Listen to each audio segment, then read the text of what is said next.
welcome to the Board of Education. And thank you again for joining us. And we're going to call this meeting to order and begin with our wonderful students over at North Vermont. We have Mrs. Brady's third grade class, and it's going to be led by a fourth grader, Blake Davenport.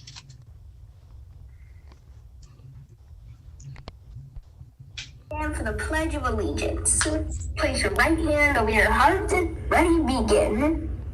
I pledge allegiance to the flag of the United States of America and to the republic for which it stands, one nation, under God, indivisible, with liberty and justice for all. You may be seated. Awesome, Blake. I hope you are watching. You've done an amazing job. And to the North Vermont class, thank you so much for leading us in our pledge. All right, we are now at 1.3, approval of the agenda. So moved. Second. All right, it's been moved and second. If there's no discussion, Mr. Tillman? Aye. Dr. Flores? Aye. Ms. Ceballos? Ms. Ceballos? Aye. Sorry. Dr. Hill? Aye. Dr. Wyatt? Aye. Ms. Rosales Medina? Aye. And Dr. Dowdy Rogers, aye. Motion carried. We are now at 1.4, inspirational message, and it's coming from Vice President Dr. Scott Wyatt. Oh, good evening, everyone. And, I'm usually known for showing videos because I love videos, but this time I am going to do a little bit of reading. And as we all know, that there are so many things going on in the wonderful month of May. We've had our Teacher Appreciation Week, our Classified Appreciation Week, our Nutrition Workers Appreciation Week, our Principal Day was Saturday, and I believe the list goes on and on and on. So just May is a very busy month, and we just want to know we appreciate everyone. But for me, there's a very special place in my heart because I've been living with it, and that is May is also Mental Health Awareness Month.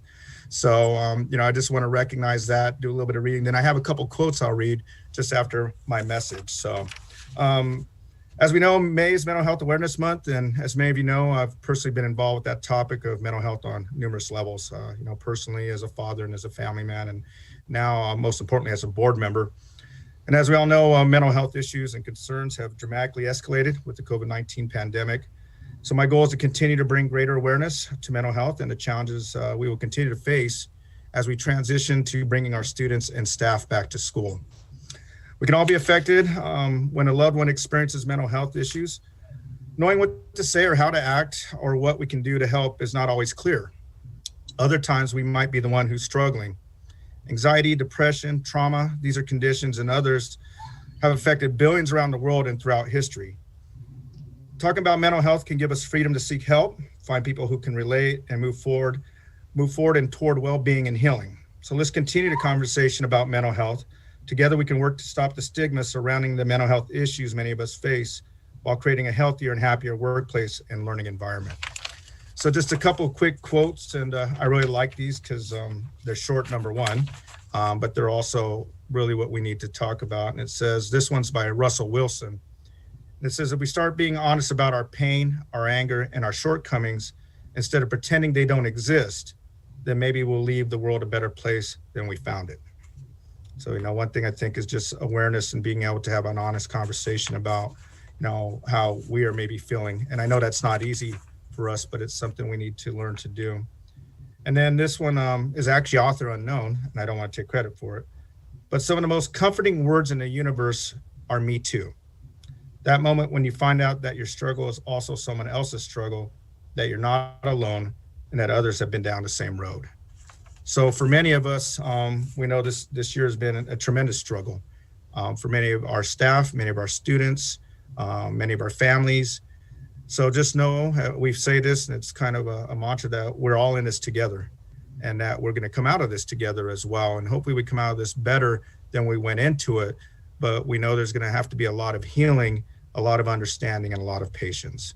So that is my message, Madam President, to our staff and our families and our students, that we care about them. We're going to do our very best to provide the best services as we can to our students, to our staff, and to our families in regards to mental health and mental wellness. So thank you.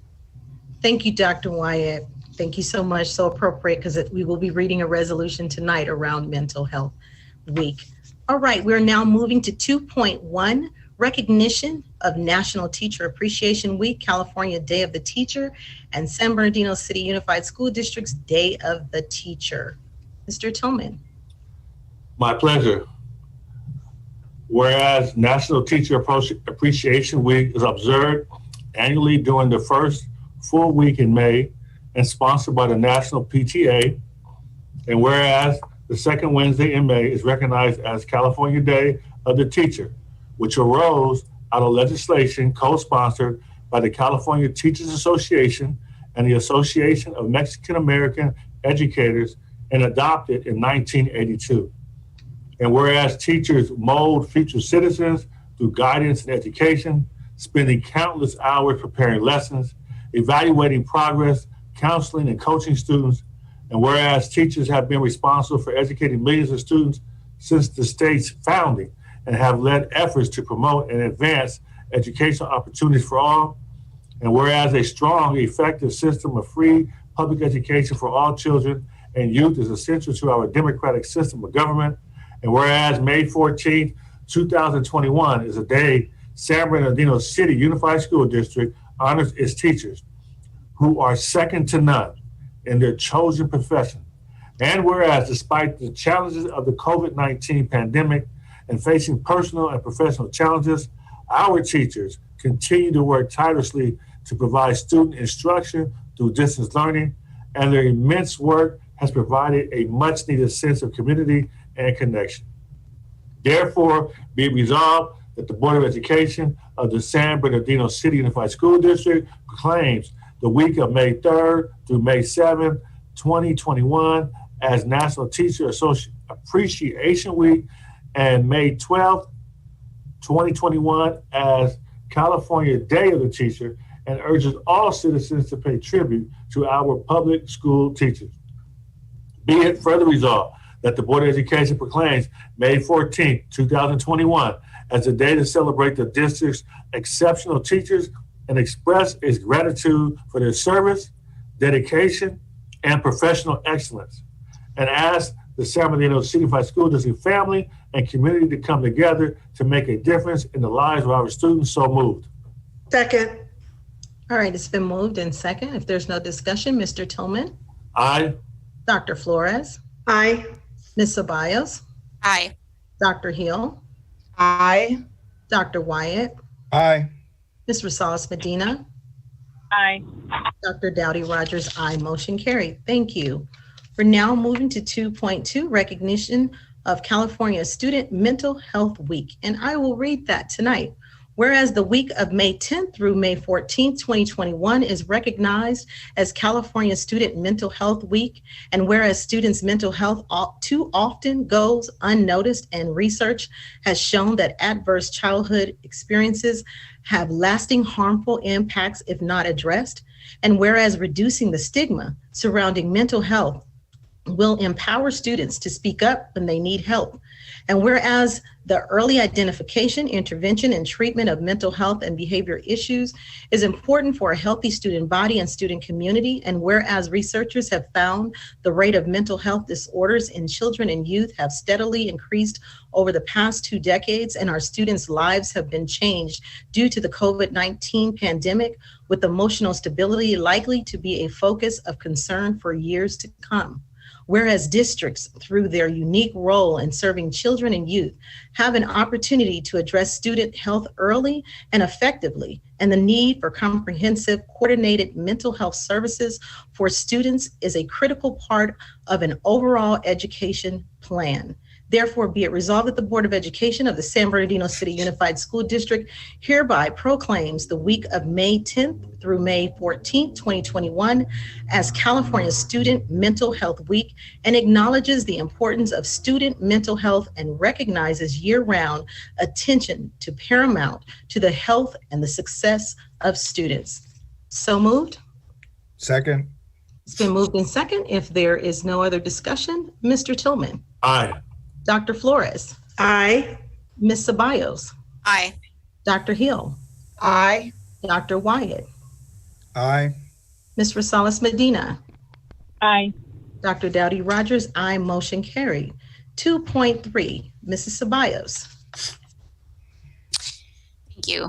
Whereas May 12, 2021 is National School Nurse Day, and whereas school nurses have served a critical role in ensuring students' academic success for more than 100 years, and whereas students today face more complex and life-threatening health problems requiring care in school, and whereas school nurses support the health and educational success of children and youth by promoting wellness and improving health outcomes for the nation's children, and whereas school nurses act as a liaison between the school community and families, and whereas school nurses understand the link between health and learning and are in a position to make a positive difference for children every day, therefore, be it resolved that the Board of Education of the San Bernardino City Unified School District proclaims May 12, 2021 as National School Nurse Day and acknowledges the accomplishments of the district's school nurses and their continued efforts to meet the needs of today's students to help them stay healthy and in school, ready to learn. So moved. Second. All right, it's been moved in second. If there's no discussion, Mr. Tillman, Aye. Dr. Flores, Aye. Ms. Ceballos, Aye. Dr. Hill, Aye. Dr. Wyatt, Aye. Ms. Rosales Medina, Aye. Dr. Dowdy Rogers, aye. Motion carried. Thank you. 2.4, recognition of classified school employees appreciation week. Dr. Wyatt. Thank you, Madam President. Be my pleasure. Whereas in 1986, California Senate Bill 1552 established the third week of each May as Classified School Employee Week in order to recognize the vital contributions of classified employees, and whereas classified employees are recognized as integral to the success of students in public education and have earned respect in the education community, and whereas in order for the San Bernardino City Unified School District to run effectively and efficiently, it depends daily on the dedication and capabilities of its more than 2,500 classified employees. And whereas classified employees work with commitment in supporting the mission of the district and thereby provide many benefits to the community, its schools, and the state of California. And whereas classified employees stepped up to the challenges presented by the COVID-19 pandemic, many as essential workers serving our students in district as never before. Classified staff continue to work to keep our schools and buildings clean and maintained while closed, to prepare and pass out meals to thousands of students and families weekly, to provide every student with the technology they need in a distance learning environment, and thousands of classified staff continue to work from home to keep the district running smoothly and efficiently. Therefore, be it resolved that the Board of Education of the San Bernardino City Unified School District proclaims May 16th through May 22nd, 2021 as a time to honor all classified school employees and recognize their long and excellent service. So move. Second. All right, it's been moved in second. If there's no further discussion, Mr. Tillman, Aye. Dr. Flores, Aye. Ceballos, Aye. Dr. Hill, Aye. Dr. Wyatt, Aye. Ms. Rosales Medina, Aye. and Dr. Rogers, aye. Motion carried. Thank you. All right, we are now getting ready to adjourn to our closed session. I do want to remind everyone, if you didn't see our Teacher Appreciation Week video, it will run during our closed session. So thanks again for all who participated, and congratulations to our teachers. We're going to log out now, board, and we'll see you in closed session. Dr. Rogers, Yes. I just wanted to note that there are no public comments for closed session. Yes. Thank you. You're welcome. All right, we are going to move out. Please log out.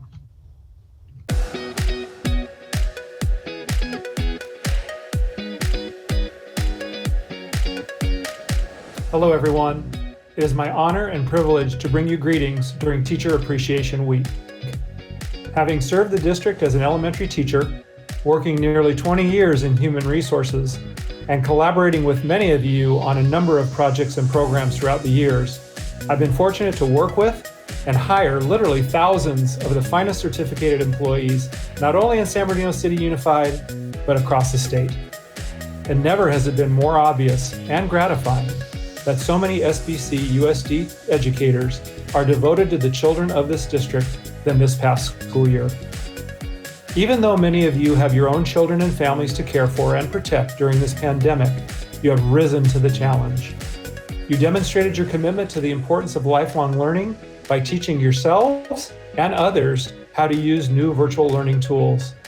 You found new ways to connect with your students and to connect your students to school and education, despite the challenges of distance and technology.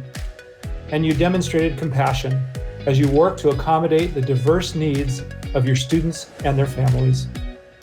Along with our classroom teachers, I want to thank our counselors who provided much needed support to students. And I want to give thanks to our program specialists, speech therapists, nurses, and all of our certificated staff who work so diligently to make hope happen for our students.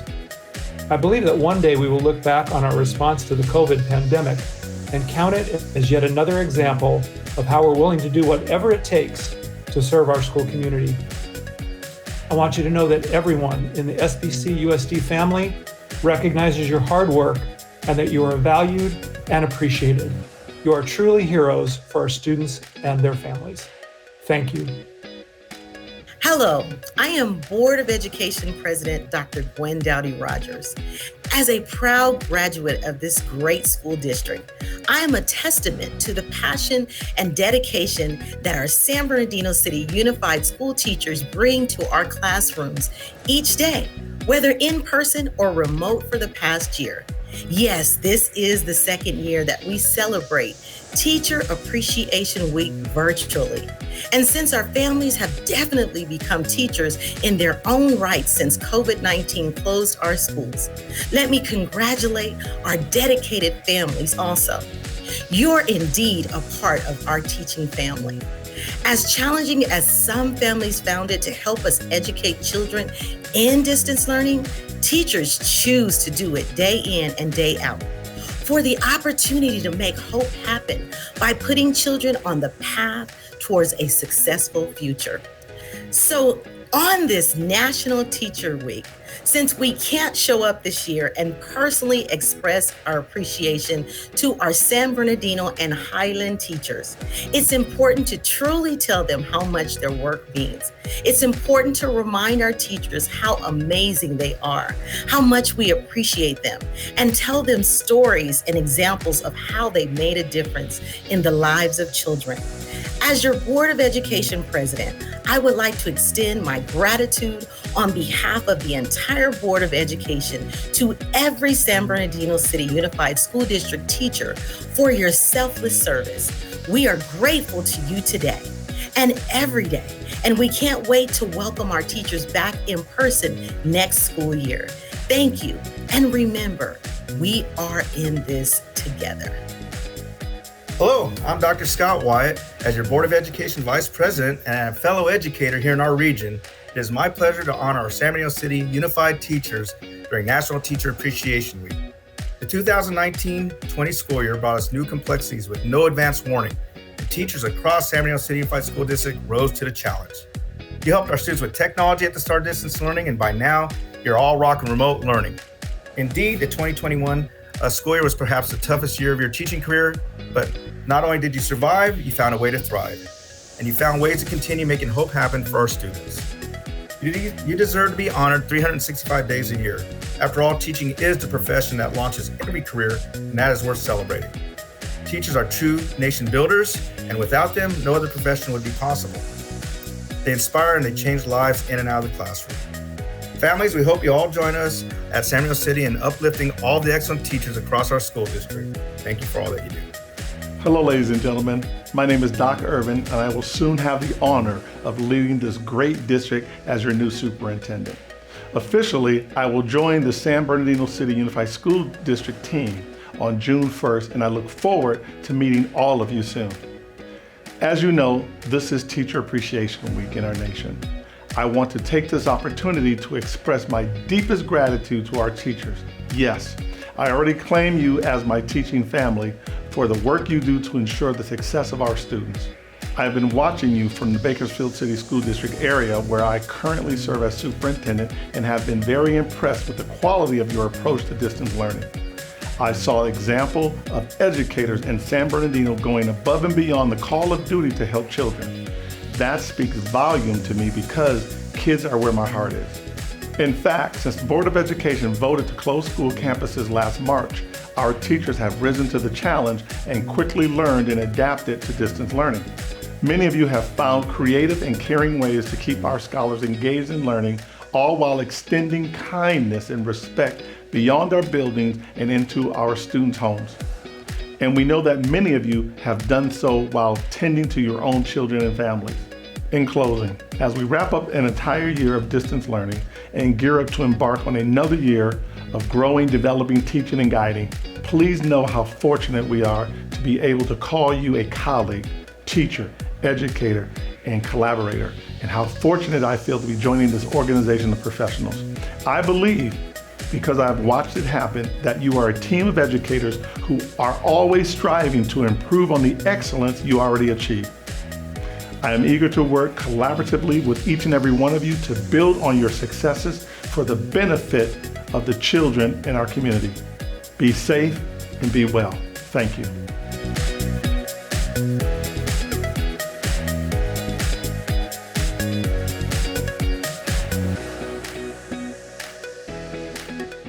You know, Madam President, I forgot to tell folks in my motivational reading and quotes that may the fourth be with them.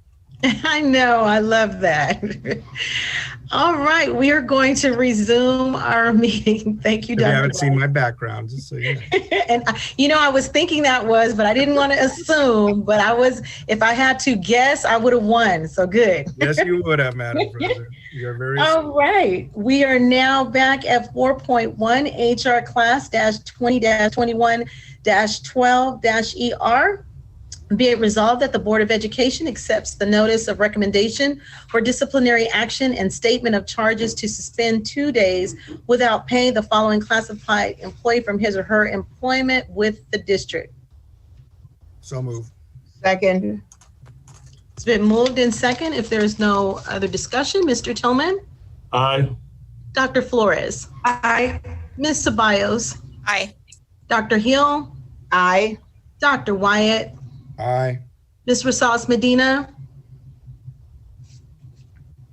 Ms. Rosales Medina? Can't hear her. Dr. Dowdy Rogers, aye. Motion carried. I don't know if her mic is off. No, Abigail's frozen. She's frozen. Okay, so I know she's at a remote location. All right, we're now going to move to 5.1. All right. 5.1, San Bernardino City Unified School District's initial contract proposal successor to the San Bernardino School Police Officers Association. And I am now going to open up the public hearing. Mrs. Cunningham, are there any comments? No, there are not. There are none. All right, I will now close the public hearing. Be it resolved that the Board of Education received the initial contract proposal from the district to the San Bernardino School Police Officers Association. Is there a motion?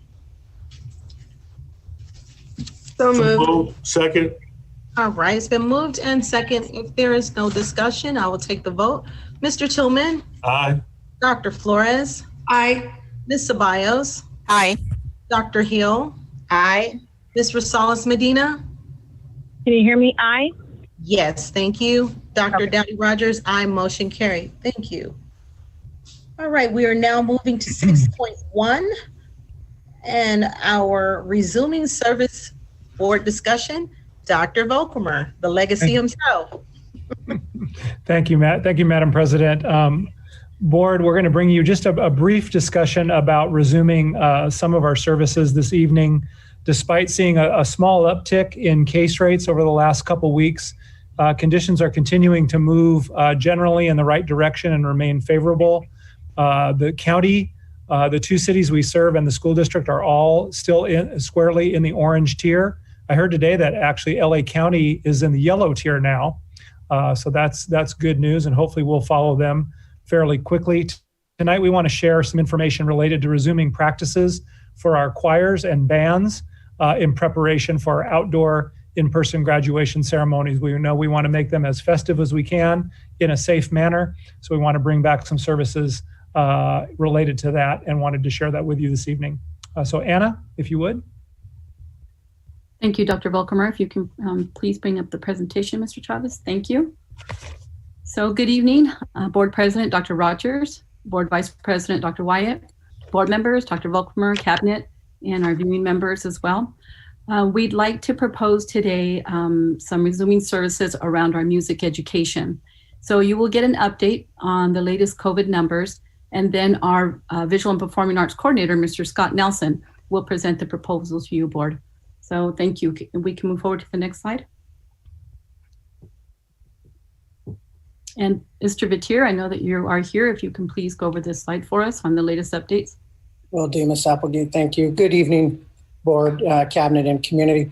So our COVID numbers continue to drop in this latest reporting period, which is April 18th to the 24th.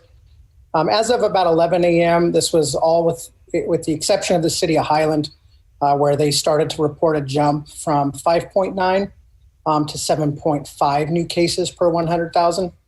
The county as a whole is at 2.9 new cases and on its way to under 2 cases, hopefully, which will then allow our county to move into the yellow or minimal tier. So we're moving in the right direction as a whole. The CDC also announced this week that vaccines may become available for children ages 12 and up within the next couple of weeks. So that's good news. And we do continue to partner with the county and our private partners to make vaccines available. This includes pop-up and mobile vaccine locations at various district properties and parking lots. And we're also looking at adding a second full-time vaccine site with the county, which we will announce to you once we have that solidified with the county. That's the update I have for you on COVID. Thank you. Thank you, Mr. Vitier. And if we can go to our next. I had a question. I'm sorry. I was trying to come off mute. Mr. Tillman has a question, I think, for Mr. Vitier. I mean, to me, the spike in Highland, has anybody investigated? Is there, what's the word they're using? When it first started and they had a certain area that spiked, what was that called? Contact tracing? No. When they had a Outbreak. Is that considered an outbreak there in Highland? And is it a certain variant? Yeah, the information where we pull data from on the public side doesn't go into those specifics. And we know that Tuesdays when the reports come out from the county and to the state. And so we actually see a little bit of a shift over the next week. We'll see some numbers adjust as they check their data. So we can definitely look into that to why the county's seeing that spike over in the city of Highland. It could have to do with testing. Increased testing could increase the number of positive cases as well. So testing is still high on the county's recommendations for making sure that we're following the variants and following cases and stuff like that. So we can definitely get some more information from them on what occurred in Highland. I think that's important because the city of Highland is in our district. So when those numbers move like that, then we definitely need to know about it just to be on the safe side. It'd be also nice if they have the demographics in terms of the ages. I mean, we've been doing this for so long. We know that people usually test when they get a feeling they might have the virus. So usually the testing information is pretty accurate because, and then I guess that'd be good to see too in terms of how many people have tested. And there's an anomaly there, but I think it's important to find out because they're so close by, it might impact San Bernardino also. Thank you. Dr. Flores? Yes, I'm gonna make a comment and then ask a question. I was reading today, I was looking for it right now, but there's a uptick of 22% in COVID cases nationwide among children. And just like Mr. Tillman said, it'd be good to know the ages, and we really have to be cognizant. And I know a lot of districts that have opened, I don't have the exact data, Mr. Vitier, but there is an increase in kids getting COVID, and then the schools having to quarantine the children in terms of, going back into school and so forth. So in a way, I'm really thankful that we waited until fall. But then I'm also concerned that we have, those safety nets in place as well. So I'm just voicing my concern and so forth. So can you respond to that in terms of getting that data of children's ages? Yes, Dr. Flores. So we'll look in our data sets and see what the age range is. I was just looking right now, and it looks like about 1,400 tests were done within the city of Highland, which is a little bit of an increase from what they did in the previous reporting period. And it was about 33 cases, I think, was the positivity. And are we still giving tests? So it could be a function of the decrease of testing, right? Yes. And even if our I don't even know if our kids are being tested. Testing is widely available. We do still have the Rodriguez test site open, and the county is still really encouraging folks to get tested. They have seen a decrease in folks going to get tested, as the vaccines become more available. People aren't getting tested as much, so they're really, encouraging folks to still get tested so we can keep an eye on what's going on in the community. And then one last comment is I read that the Pfizer is going to be available, I think, next Monday to our kids that are 12 to 16 years old. So that's very good news. And hopefully we'll get that down to, our younger ones, right? So that parents will feel feel safer, in the fall. Do you have any updates of when that might be possible? When younger kids will be, the vaccination will be available for younger children? No, Dr. Flores, you were spot on. That's the same information we're receiving, is that the vaccine, Pfizer is going to be the first. Right. Going to get the emergency use authorization for ages 12 and up. And we know that there's also a dip in folks that are getting vaccinated. So we anticipate once that shift happens and once the county gets, make sure that they have enough of the Pfizer, that it shouldn't be an issue with getting folks that are at that age group that want to get in and get vaccinated to do My so. concern is the younger ones as well. So I hope we get updates soon so that our children that are between 5 and 12 will also have that option. So thank you. You're welcome. Madam President, can I go? Yeah, I'm sorry. I was trying to get off mute again. Yes. And I heard today that they said Pfizer may have for 2 and up in September. Mr. Vitier, I think something that's important, because part of Highland is in the Redlands School District, and a portion of it is in San Bernardino.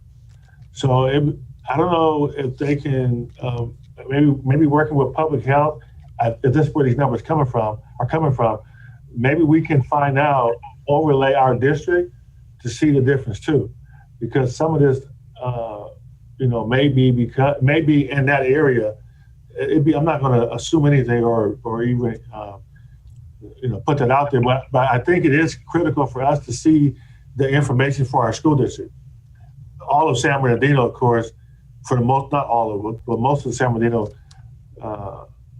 is in the San Bernardino School District, but the City of Highland shares with Redlands, and Redlands is back opening for school already. So it'd be interesting to find out if we can see the information that pertains specifically to our district. Thank you. All right. Thank you. Okay, Ms. Applegate. Thank you, Dr. Rogers. And so now, thank you for your questions and comments also to our board members. I'd like to present Mr. Scott Nelson. He is our coordinator of visual and performing arts. He will be apprising you of our proposal. Good evening. Thank you, Mrs. Applegate. Good evening, board. Good evening, cabinet. It is almost graduation season, and that is an exciting time of year for our schools. And we're excited to have something that might feel something like a normal graduation this time. And to me, a normal graduation has music. And our students are so excited, our teachers are excited to start making music together. So what I'm going to share with you is a plan that would bring them back safely because they'll need to be able to practice. Pomp and Circumstance, I can attest from my years in the band directing room, is quite a long song, and our students need to be able to play well and do their best in preparation for these big events. So that's what I'm going to present to you today. So if I could have the next slide, please. The guidelines that you're going to see from us are based off of the National Federation of High Schools, which you might recall that put out a lot of the athletics guidance earlier in this shutdown year. And the cool thing about NFHS is they also collaborated with our national music organization, which is the National Association for Music Education. We call it NAFME. So our plan started from their guidance earlier in this school year, and it also reflects the latest California Department of Public Health guidelines. We took our plan in collaboration with our shareholders. So our high school teachers, our teachers have seen this and helped work on it. Our site administrators have had input, and we've also taken it through our IMT teams and their various subgroups. So here's, I'm not going to read at you. You have the basic points of the plan. Bullet number 1 is the basic protocols that we're all getting kind of used to wherever we might go. I'm going to skip ahead to bullet number 3 on the topic of masks. So we have already ordered, we placed this order last fall, what I'm calling musical PPE. And so the cloth masks that we purchased have a slit down the front. And so basically a kid can play their horn comfortably while still keeping any extra aerosols from going out. The second thing, and you can actually see there's a saxophone player on the left and then a trumpet player on the right with that. And then the bell covers, best displayed by the trumpet player on the right, also does its best to grab those last little bits of aerosol spray from the end of the instrument. So those are all in stock at our music library facility, ready for distribution. Then circling back to the second bullet, we're following the recommendation of California Department of Public Health that these rehearsals would take place outdoors. And while physical distancing may have changed in these last few weeks, we will stick with 6 feet or more with our musicians. And then for our singers, lastly, the picture at the bottom there, basically the singers would just wear your regular cloth masks. And that's our plan. All right, Mr. Tillman.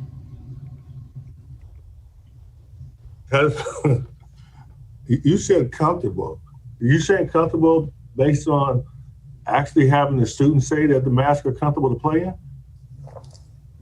No, that they are able to play in. And have you seen any students do it? Oh, they're doing it all across the country right now.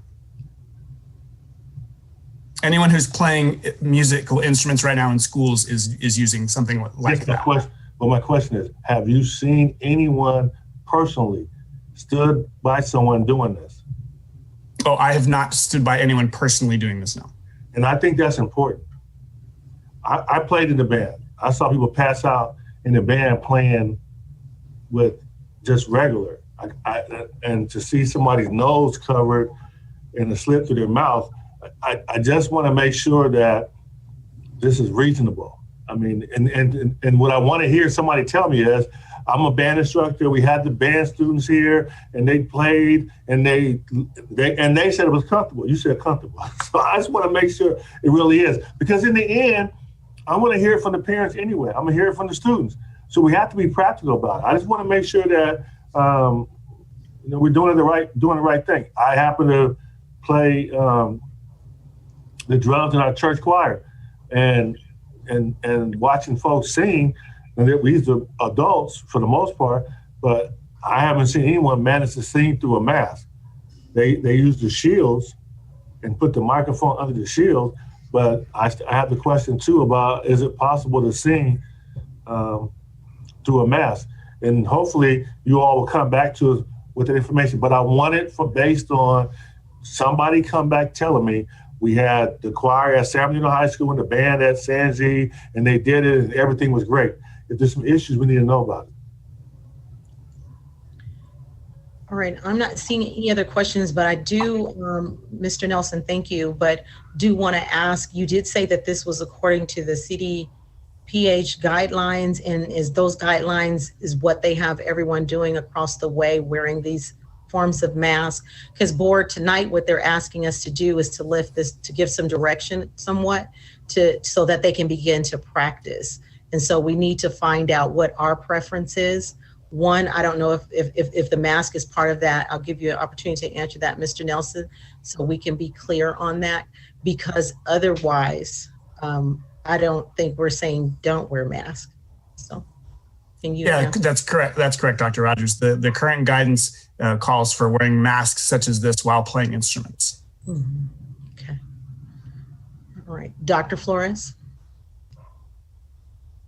Yes, I was just also curious, like Mr. Tillman, what the kids think about this and what the parents' perspectives are. Do you know, Mr. Nelson? For the sites that are interested in playing, they are excited to come back, and they're familiar with this guidance. And I think folks are just ready to have another piece of normal back, and making music could be an awesome part of that. And we're going to be practicing social distancing as well? Absolutely. Yeah, we recommend at least 6 feet in between players. Okay.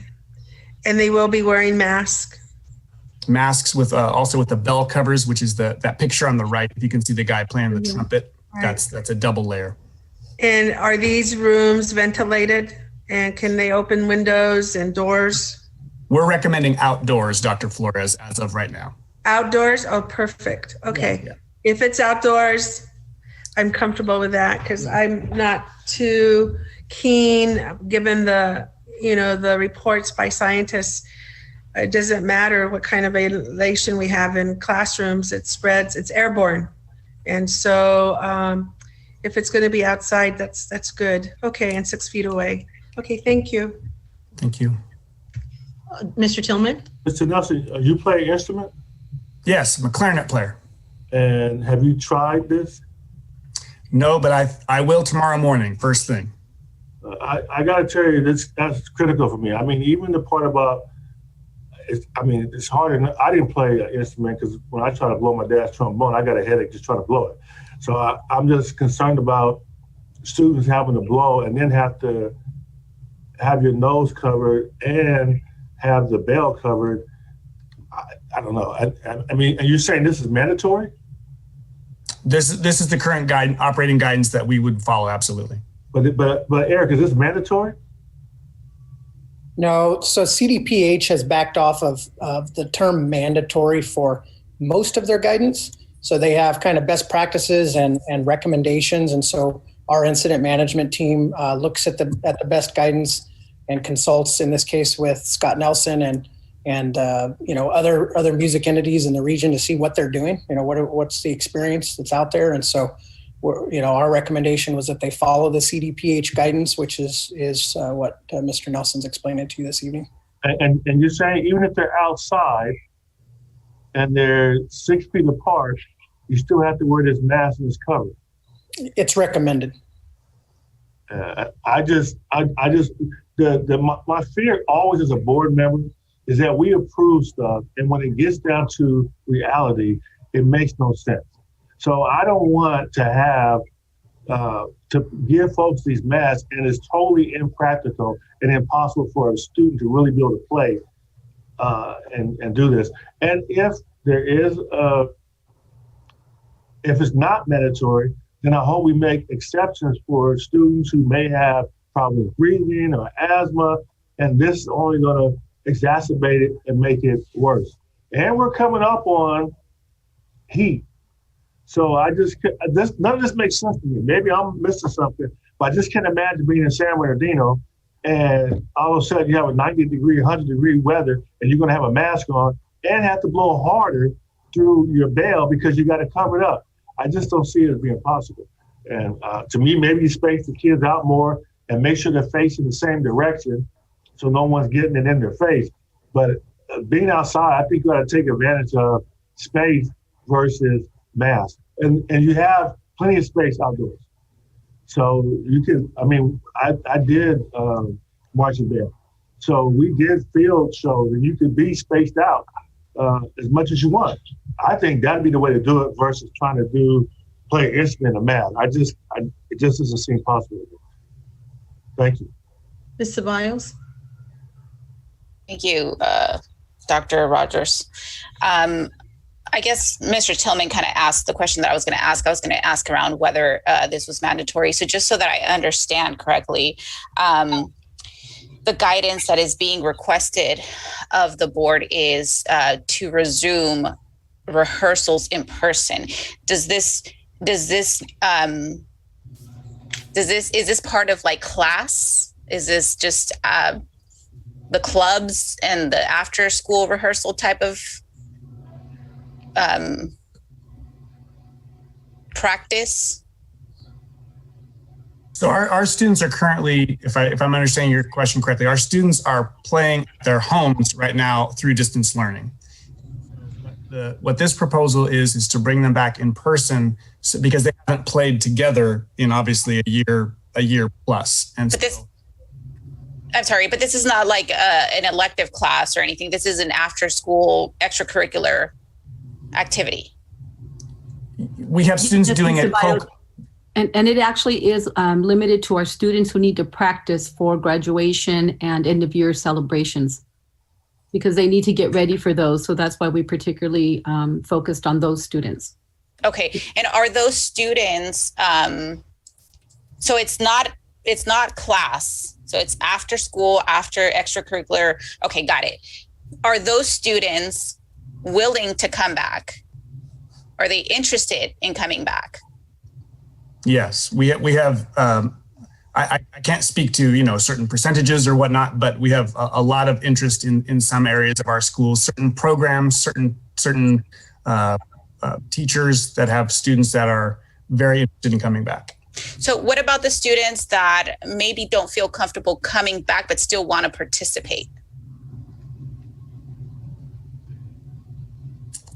So let me see if I can help Mr. Nelson. So Ms. Ceballos, this is if I could draw an analogy, it would be like the basketball team, right? When the board gave us permission, or the football team, let's use that one since we've already been there. We did not require any students to come back to participate in football. If they wanted to, we made the experience available to them. If they chose not to, that was okay too. And there was no pressure, there was no no coercing, anything like that. So this is more akin to that than it is, let's say, like third period orchestra class. This is if you are interested in performing just at graduation, and this is only again to support our graduation ceremonies. If you're interested in coming in, we'll make a venue available to you. Practice, sharpen it up a little bit so that when we go out and perform at graduation, we sound good. That's really all this is.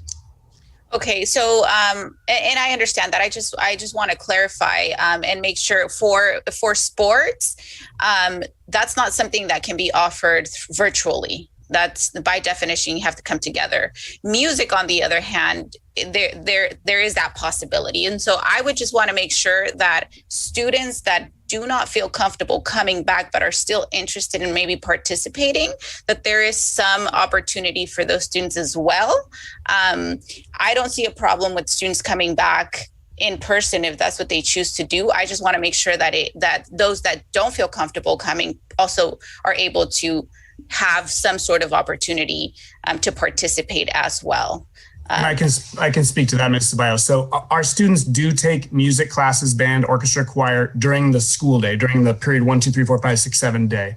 So they are currently getting and have been getting this whole time daily music instruction. And Dr. Volkmer said it perfectly. This is just to provide an outlet for those who are interested, willing, able to practice for an in-person graduation in 4 or 5 weeks. Right. And like I said, I understand that perfectly. I just want to make sure that the opportunity is extended to those that do want to participate, even in this event, but that do not feel comfortable doing it in person, that maybe there is a way that they can do it still virtually if there is a group of students that want to choose to do that. Maybe they could do both. Maybe we have a student that does it virtually, and maybe we have a group of students that does it in person.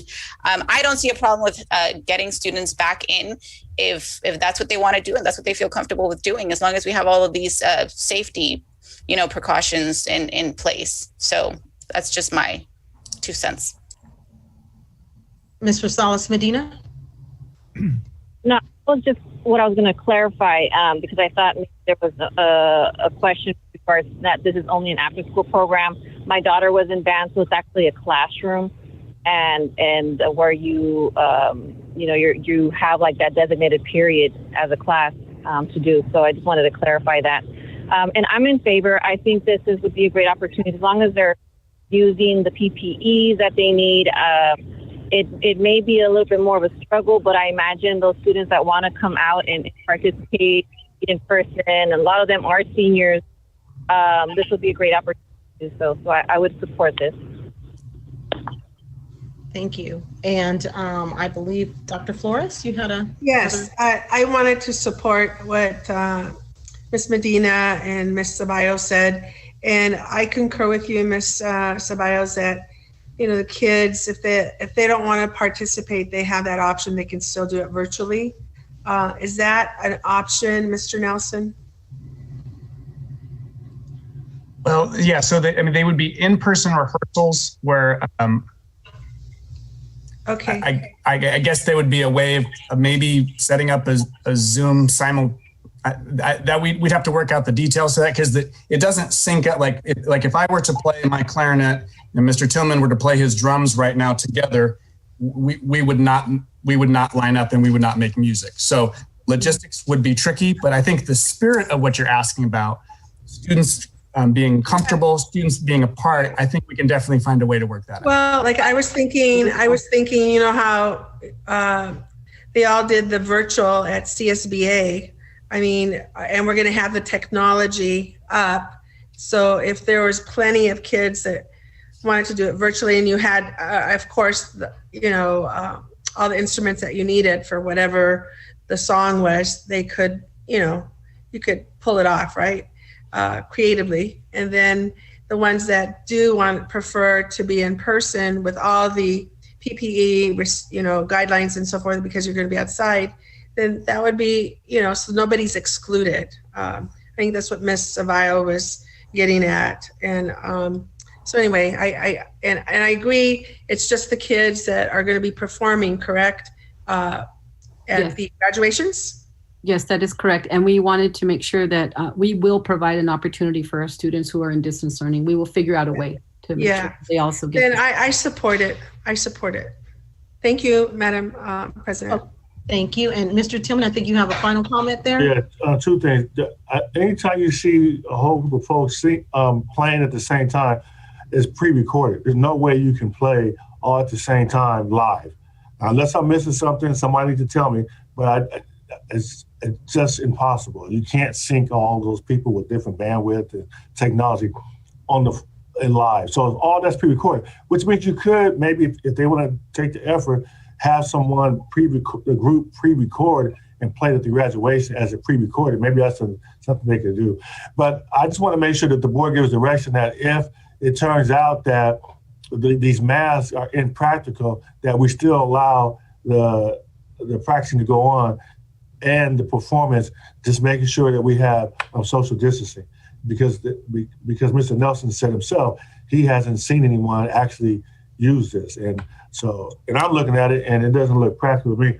I'm trying to figure out how a person takes the saxophone out of his hole and put it back in the hole easily. Or how do you take the trombone down and then put the trombone back into the hole? How does that even work? But I just want to make sure that the board is saying if it's not practical, it's not something that's mandatory. So maybe. Well, we're saying that we're for it. I don't think the entire board is saying the option is to not wear masks. So at this point, Dr. Volkmar, we're going to really need some.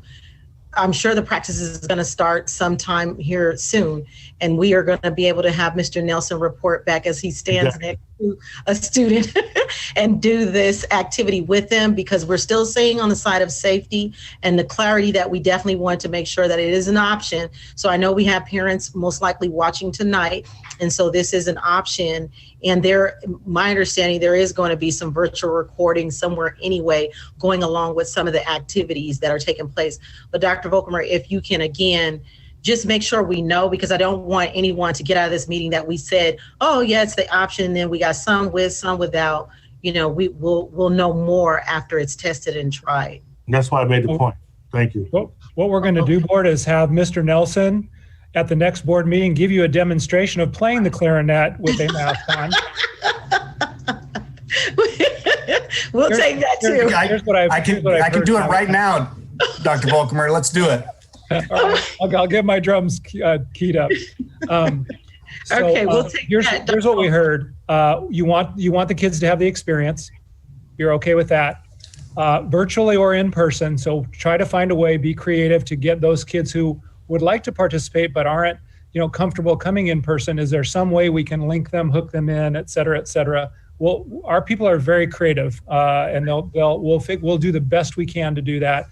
And then in terms of the mask, we're going to exercise all safety precautions until we observe firsthand that they are impractical, and then we'll make adjustments based on that. That's what I heard. If that's perfect, thank you. Thank you so much, and thank you, Mr. Nelson, for your willingness to perform it out tonight, unrehearsed.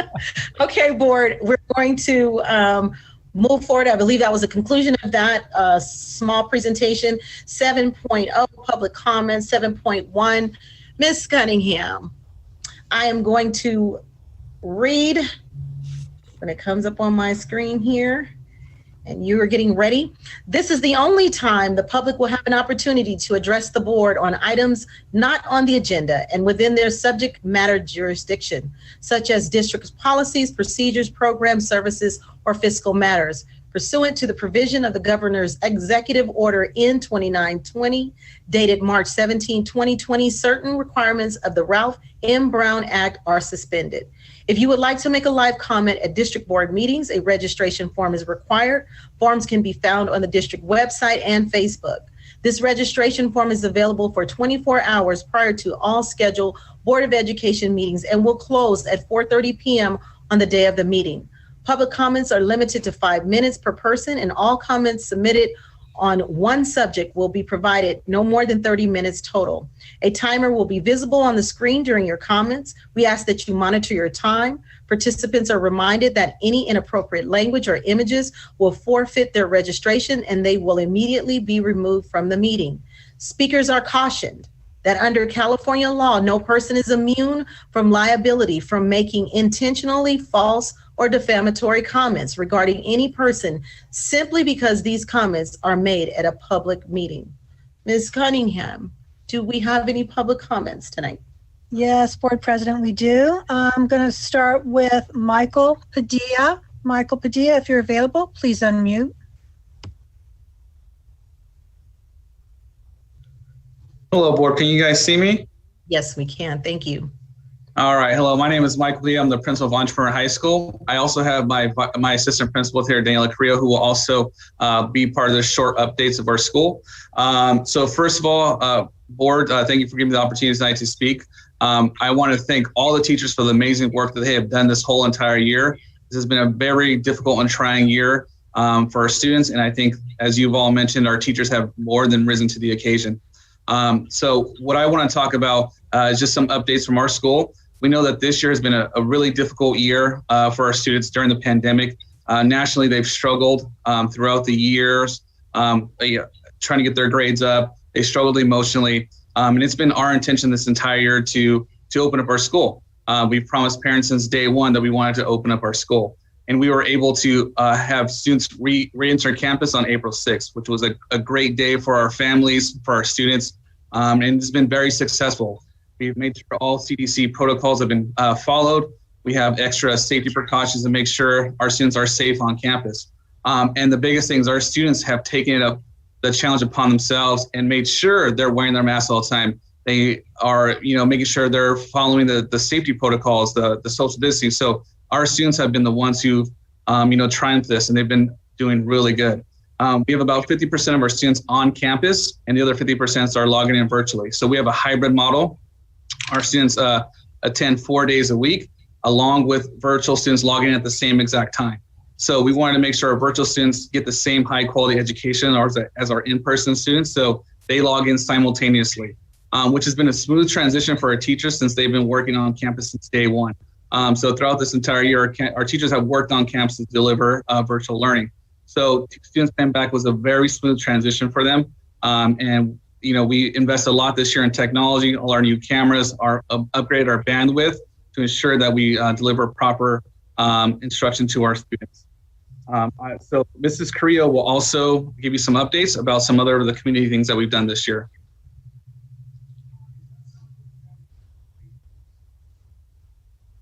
Okay, Ms. Carrillo, if you can please unmute. Can you guys hear me? Yes, we can. Okay, thank you. Thank you. My name is Daniela Carrillo. I am the assistant principal along with Mike at Entrepreneur High School. So we thought it was very fitting to just give you an update, especially during this month of May, during mental health awareness, to just let you know of the impact that opening our doors has been for our students. Our counselors and our interns are very happily busy. Our students are very, very happy to be back on campus. We have more rules than we've ever had. And just like Michael said, the students are following all the rules. But the students that are on campus and are taking our counseling services are benefiting the most. Those along with our IEP students. Just the nature of being in a different environment has made these students blossom. They have the best relationships that they've had with the adults on campus.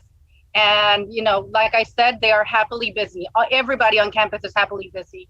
But just wanted to let you know that, all the students that have come back that are taking advantage of our counseling services, which are very popular at the school right now, are all describing themselves as being depressed prior to us opening up the schools. They are so thankful. This week, in the week of Teacher Appreciation Week, they are showing their love to their teachers by giving them flowers for all the ones that have really touched them. So just wanted to give you guys that brief update of what the impact has done for our students, especially in this month of mental health awareness. Our kids are definitely happy, and they're actually excited to take the CAS next week. We are all taking the CAS. We decided to take the CAS, and the students are actually excited about it. They're happy to be back in school, and they're showing in every single effort, socially, mentally, and we're just excited to see how they're going to perform next week. So thank you very much for your time, everyone. Thank you. Thank you again. Thank you. Okay, Madam President, our next speaker is Mr. Alfredo Aguero. Mr. Aguero, if you're there, please unmute. Can you hear me? Yes, we can. Okay. Well, I'd like to say my comments in Spanish. I hope we got the translator. First, I'd like to know if I can I can read my whole comments, and then the translator can make the end all completely. I send an email with my comments. I don't know if they got it. Can I do that? Does our translator have the comments? Yeah, I do not have the comments at hand. Even I send the comments on English and Spanish on my email to make it easier for the translator. I can read it all completely, and they can translate it in the end. If we don't have, it sounds like we do not have them simultaneously. Ms. Cunningham, do you happen to have those readily available that can be sent to? Yes, I can read them after. I did get the email, so I can read it in English after he does Spanish, if you'd like. Okay, all right. Okay, I'm gonna finish all my comments, and then somebody can read it in Spanish. And okay, very good. End. Thank you, gracias. Bueno, mi nombre es Alfredo Agüero. Primeramente quiero dar gracias a los miembros de la mesa directiva y público en general. Voy a ir en español para que nuestra comunidad latina entienda y se entere de las preocupaciones que traemos a estas reuniones. Quiero empezar por recordar mis comentarios sobre el dinero que se gasta en los contratos con las firmas de abogados que se usan para negar los servicios a nuestros estudiantes de educación especial. Pues pensamos que se gastaría menos dando los servicios que pagando abogados para negarlos. Más educación, menos litigaciones, more education, less litigations. También quiero dejarles saber a esa directiva sobre las irregularidades que se continúan presentando en el Comité Asesor de la Comunidad, el CAC, en las pasadas reuniones y antes de las elecciones de los nuevos oficiales Anteriormente la señora Landi nos dejó saber que por el problema de la pandemia nadie sería dado de baja, pero el 22 del mes pasado, día en que se celebraron las elecciones de los oficiales, resultó que 3 miembros del comité fueron dados de baja: el señor Eudocio Rojas, Marisa Torres y Anita Murillo. Al momento en que salieron las minutas del 3-18-21, yo quise que se agregaran los comentarios de la señora Landi, pero no se me autorizó, con el pretexto de que era solo el minuto, estaba algo mal. Sí, estaba algo mal, faltaban los comentarios de la señora Landi. Ya después tuvieron fallas en el audio. Esto solo pasó cuando yo tenía algunas intervenciones o comentarios. Es violación a la Acta Brown. Los comentarios públicos pasó lo mismo, problemas de sonido. Primero dijeron que porque no mandé mis comentarios escritos en la forma que mandan y que de una manera confusa lo pusieron en la agenda. Después me di cuenta que sí estaban. La forma y la opción de dar comentarios uno mismo. Aquí el principal problema es que muchas personas tenemos problemas para navegar en el internet, y yo lo he comentado muchas veces. Una persona anónima dio comentarios sobre mi persona, que interrumpo las reuniones criticando a los oficiales, administradores de CELPA, y que yo no debería ser miembro del comité del CAC por no tener hijos con necesidades especiales dentro del distrito escolar de San Bernardino. Anónimamente cualquiera habla de quien quiera. Pienso que comentarios no deberían ser leídos en ninguna reunión pública. Espero recuerden las acusaciones que se me hicieron con cartas de sus abogados, acusaciones sin dar fundamentos ni nombres de los testigos. Aquí les mandé también los códigos que hablan sobre los meetings, cómo se llaman las reuniones, o sea, el Brown Act, y el código 54954.3C dice: el cuerpo legislativo de la agencia local no prohibirá que el público critique las pólizas, procedimientos, programas, servicios de la agencia o actos omisos del cuerpo legislativo. El Código de Educación del Comité de SCAC 56190 dice que las personas preocupadas por las necesidades de las personas con necesidades especiales también pueden ser miembros de este comité. También que personas con alguna discapacidad pueden ser miembros. Yo personalmente soy una persona discapacitada. Gracias, y espero que de verdad sirva de algo venir aquí a estas reuniones a traer nuestras preocupaciones. Quiero agregar que la señora Rogers, el señor Wyatt, la señora Hill y la señora Ceballos estuvieron presentes en esa reunión, y ellos fueron testigos de lo que pasó. Muchas gracias. Gracias por su tiempo, y espero que en el futuro el CAC pueda seguir continuando progresando, porque hay progresos, pero continuamos teniendo problemas. Gracias. Thank you, Mr. Aquino. And Mrs. Cunningham? Okay, I will read what he sent to me. I'm not sure, but I think the stuff at the very end is not on this sheet.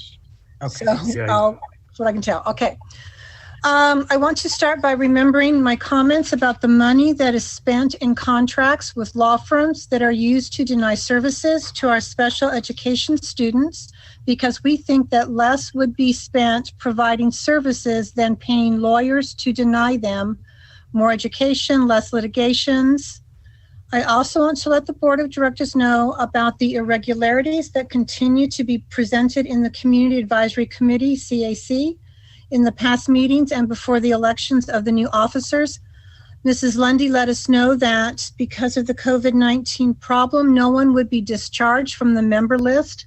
But on 4/22/21, the day the officers' elections were held, it turned out that 3 members of the committee were discharged: Eudocio Rojas, Marisa Torres, and Anita Murillo. But when the 3/18/21 minutes were read, I wanted Ms. Lundy's comments to be added, but I was not authorized it. with the pretext that it was only if the minutes were something wrong. It was the lack of comments from Ms. Lundy. And later they had audio failures that only happened when I had any intervention or comments. In the public comments, the same thing happened, sound problems. First, they said it was because I did not send my written comments in the way they send the application, and the way they send the application is confusing. Way they put it on the agenda. In the form, they give the option of giving comments verbally. The main problem is that many people have problems navigating the internet. I have already commented many times. An anonymous person commented on me interrupting the meetings, criticizing the officers, SELPA administrators, and that I should not be a member of the committee, CAC, for not having children with special needs within the San Bernardino City Unified School District. Anonymously, anyone can talk about whoever they want. I think that anonymous accusatory comments should not be read in any public meeting. I hope they remember the accusations that were made to me with letters from SBCUSD lawyers, accusations without grounds or witnesses. And then he quotes from Government Codes Meeting 54950 to 54963 of the Brown Act, which reads, the legislative body of the local agency shall not prohibit the public from criticizing the policies, procedures, programs, services of the agency, and or acts of omission of the legislative body. And from the Education Code, Community Advisory Committee 56190 to 56194, it says that people concerned about the needs of people with exceptional needs can also be members of this committee, as well as people with disabilities can be members. And in parentheses, he said, personally, I'm disabled. Thank you, and I hope it really helps to come here to these meetings to bring up our concerns. And that was it. All right, thank you. All right.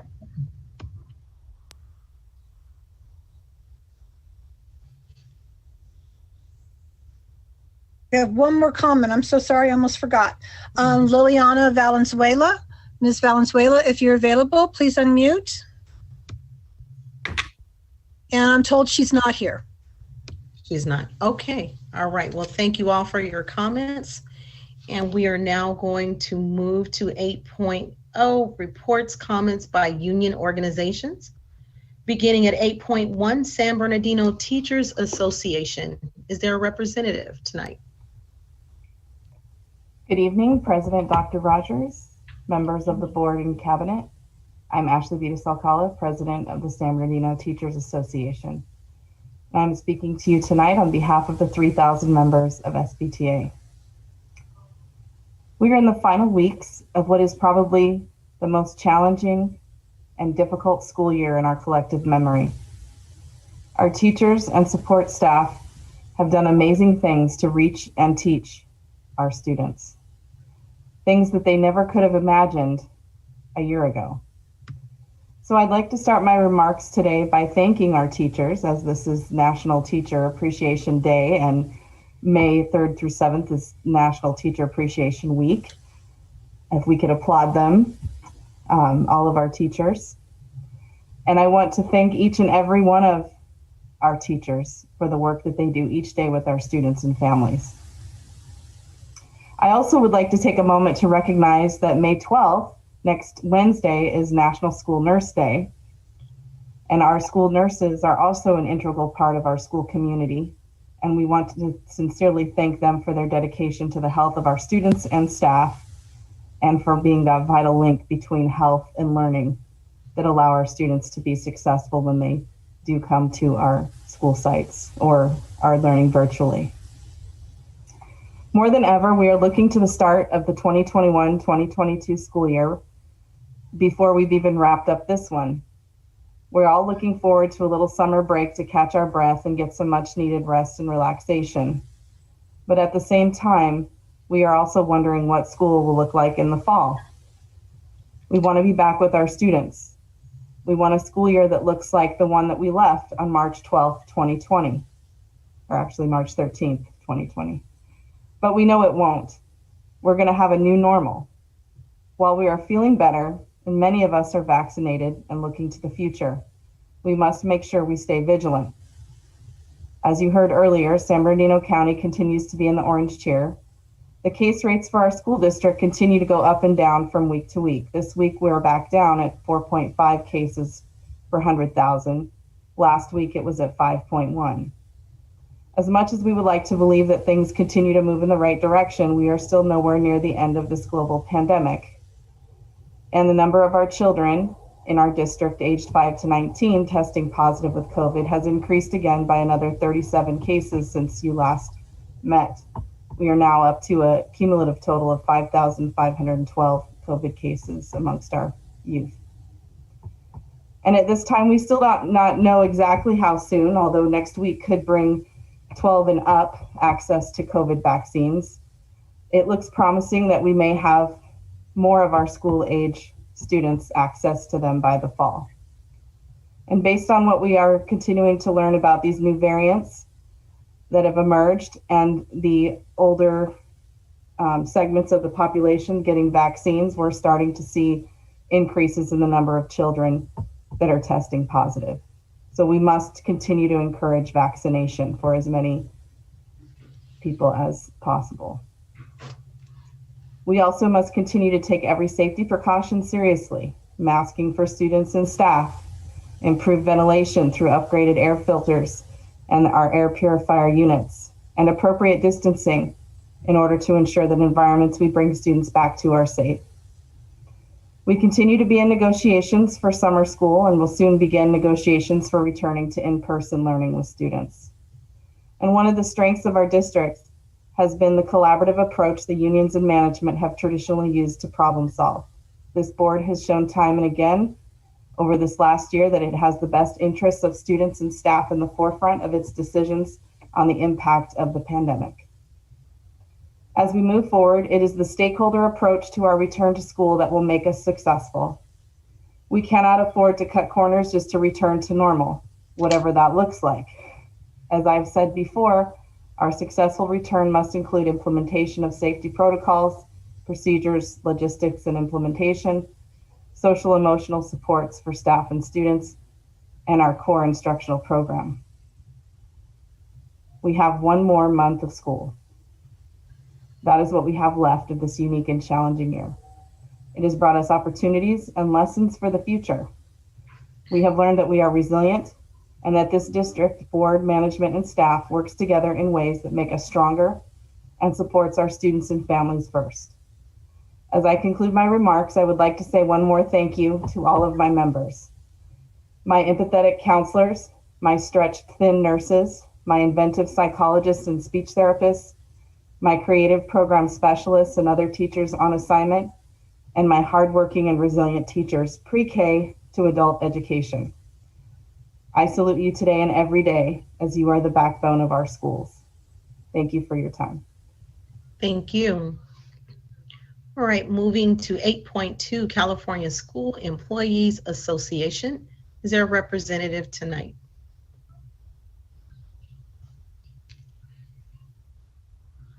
I don't see anyone. All right, we will move to 8.3, Communication Workers of America. Is there a representative tonight? Yes, good evening, Honorable Board and staff. This is Teresa Hunter with CWA 9588, representing the substitute teachers or guest teachers as we now call them. We are excited about the guest teachers having the opportunity to work in summer and quite a great number this year. Actually, probably the first time and maybe the first time ever. And of course, this is all due to our circumstances, but it is with hope and a lot of hopefully preparation that the guest teachers will be supporting summer schools in SBCUSD this year, and they're looking forward to it. It's been a real challenge with the technology for a lot of our guest teachers and just a lot of us, everybody, I think. But so with the opportunity to return to in-person learning, there's there's a lot of hope that goes with that because there's going to be people missing that were with us last year. So we're looking forward to a new start and with hope, and this will help us prepare for the coming year. The summer school will be like a testing ground, help us to get ready for the new school year for in-person in August. Thank you so much and have a great evening. Thank you, likewise. 8.4, San Bernardino School Police Officers Association. Is there a representative on tonight? If not, we will then move to our presentations. 9.1, reports on district task forces. Thank you, President Rogers. Board, this evening, we're very pleased to bring you updates from both our Latino Student Achievement Task Force and our African American Student Achievement Task Force. And as you know, Board, these groups have been hard at work serving as thought partners with us as we develop better ways to serve these two critical student groups. I want to take a minute to thank the very dedicated members of both task forces for their efforts in helping us get better. The parents, the SBC-USD team members, community leaders and partners, your dedication and perseverance is valued and very much appreciated. I got a chance to speak at the African American Task Force just last evening, and I shared that if you boil down our mission statement, which is a little bit longer in length, it basically proclaims that we want every student to be graduate college and career ready. And we used to put a lot of emphasis on the word "and," giving students those options of being ready for college and being ready for career. Then whatever they choose after high school, they're prepared to meet their choice. And while that's still very important and we want to give students those options, we're now thinking that the critical word in that phrase is every, and that we should take that word every and put it in caps, bold it, underline it, put it in italics, that every student, meaning all, meaning that no student does not achieve to this level. They all graduate college and career ready. And our task forces have been hard at work for quite some time, and even during the pandemic, to continue to promote our mission, and more importantly, to become more deliberate and intentional, improving outcomes for our student groups. So I'm going to turn it over to Anna and her team, who will present along with some of our task force representatives.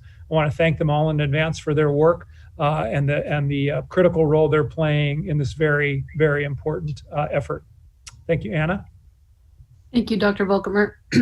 And board, once again, welcome to our presentation here. And we wanted to update you today on the wonderful work that's been done around both task forces.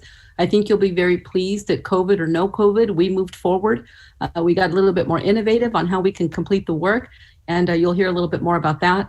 But I want you to really listen for the intentionality and the strategic way that we're approaching increasing our student achievement with these two targeted groups, as with all students, as Dr. Volkemer had mentioned. So let's go ahead and see the next slide, please. So board, the recap of our last meeting, we talked a little bit about our recognitions that we had. It was the Asian American and Pacific Islander Month.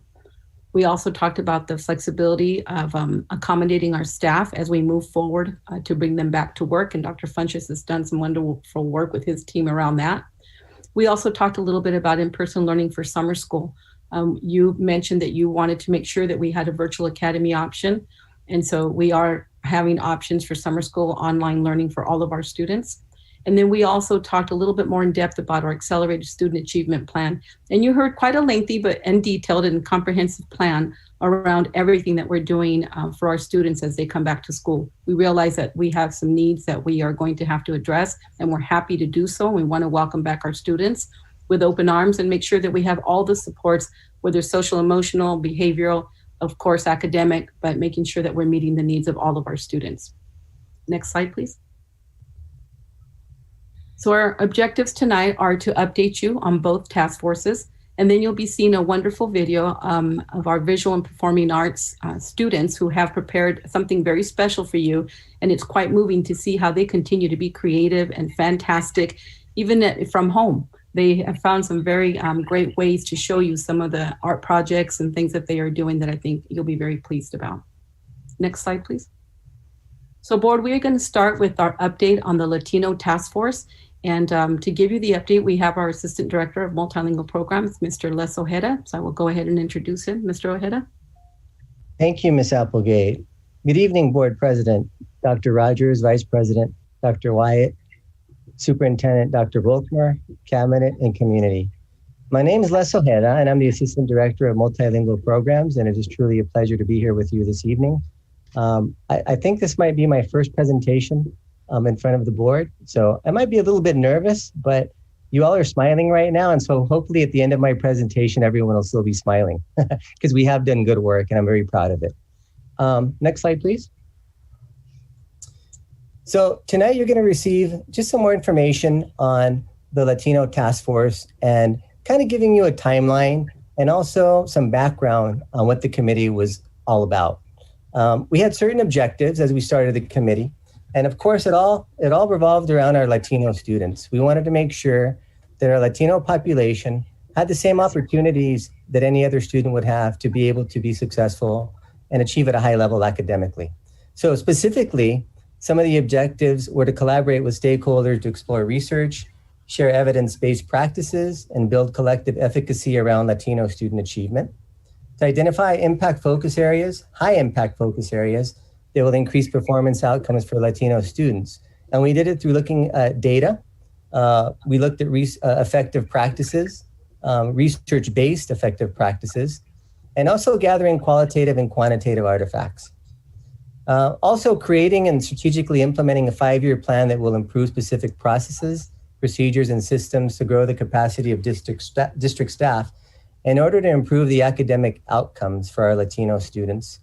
And finally, to provide equitable access, learning experience, and educational outcomes for all students. As Dr. Volkmer said, we have a district full of different demographics, and it's important to not just focus on one, but we want to create best practices that are good for all students. In this case, we targeted and looked at the specific demographics of Latino students. Next slide. So we started out by having wanting to have multiple stakeholders in our community be part of this endeavor. And so we invited students, parents, teachers, support staff, administrators, and community members. We even had some professors from universities that were able to attend our meetings. Overall, we had approximately 700 stakeholders attend all our meetings from the beginning of the task force until currently. And so we're very proud of that we were able to include multiple stakeholders to be able to really get a clear picture of how we can support our Latino students. Next slide. As you can see, this slide illustrates the timeline. We started back, it's hard to believe, but we started pre-COVID back in 2019.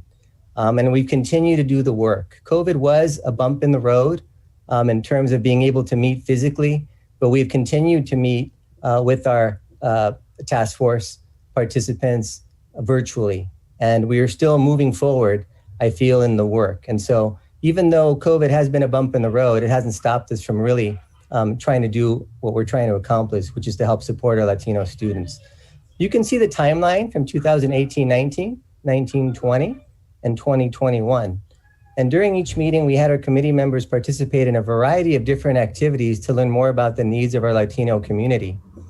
You can see there by date, kind of some of the activities that we participated in. We don't have time this evening to elaborate on all those because as you can see, we have done quite a bit of work as it relates to the different activities to try to figure out best strategies, educate ourselves on what the issues are, and moving forward and creating a plan. Next slide. From all the meetings and activities, we identified 3 areas that the committee felt would have significant impact on our Latino student population and would enhance their academic success. The 3 areas were as follows. The first thing we looked at was A through G completion. We realized early on by looking at a lot of the data that our Latino students needed to be guided towards A through G completion, just as any other population in our high schools.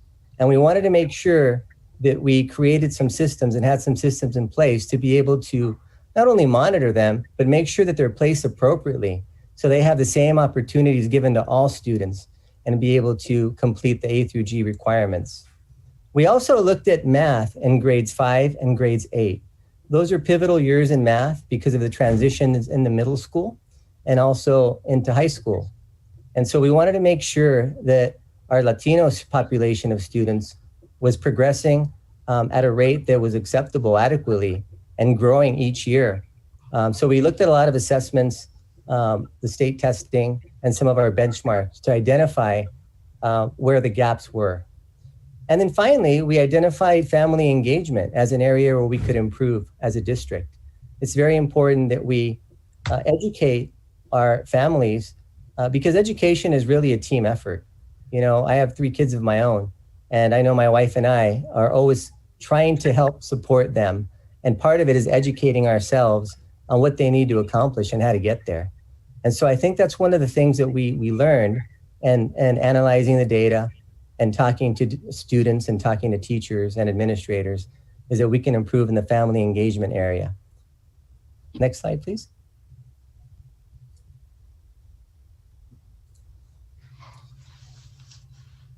So we use a variety of collaborative, appreciative inquiry activities to be able to identify what our data gaps are.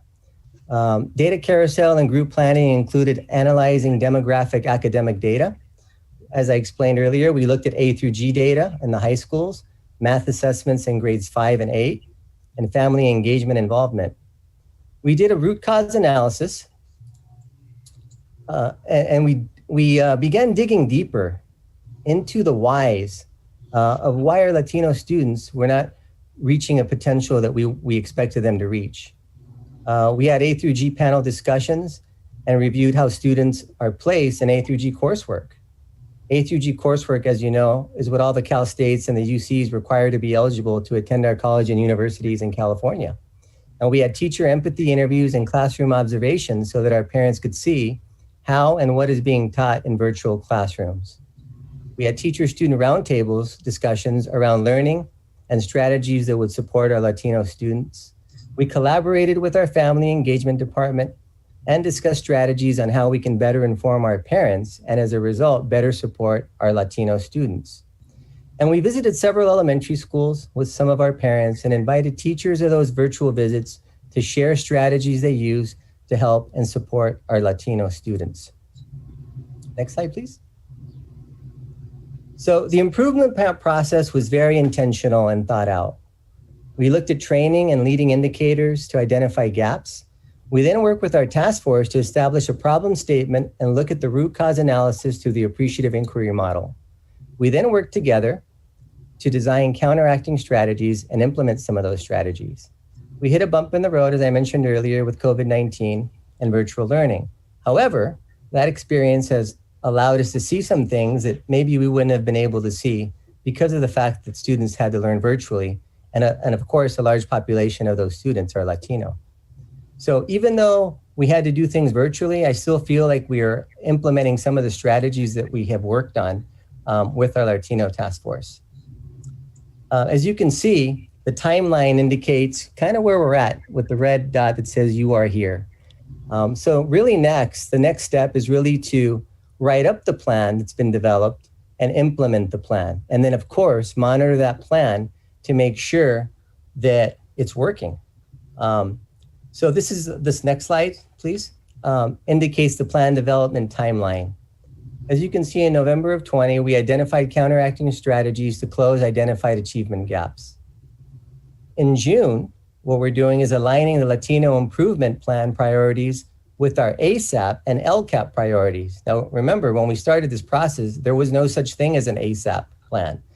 And so that's one of the things that I'm trying to explain is that as the years have gone on with this task force, due to COVID, there's been some curveballs thrown at us, and we're having to kind of adjust.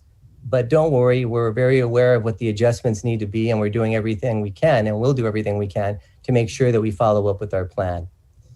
And then finally, in September of 21, we would have completion of the plan, including benchmarks and metrics to measure growth and San Bernardino City Unified School District rollout. And so, of course, once we roll out the plan, we need to monitor the plan. And as I said earlier, make sure that the plan is working and adjust accordingly when it's not to make sure that our Latino students are getting what they need to be successful. I do have to say that it's been a pleasure for me to be part of the committee. We started out back when Dr. Mitchell was involved. Ms. Applegate has been also very influential in this committee. And we're very blessed to have the support of you, the Board of Education, and our superintendent to continue to help us to support all students, in this case with the focus on our Latino population. Thank you very much. That's the portion of my presentation. I do have a couple of friends of mine, and I should say a couple of friends of ours that would like to say a few things. I'd like to introduce one of our parents who has been involved and is very involved in our community and our school district, Catalina Castillo, followed by one of our students, Angela Loera, who has had the privilege of being not only part of the task force, but she's also a graduate of our district and also is working currently as an intern in our district. So Ms. Castillo, if you can hear me, if you can turn your mic on, we're ready for you.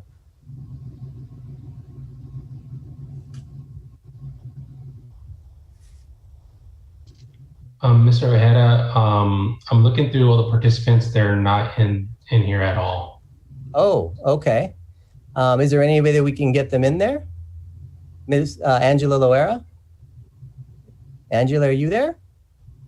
Yeah, I'm not seeing either on the.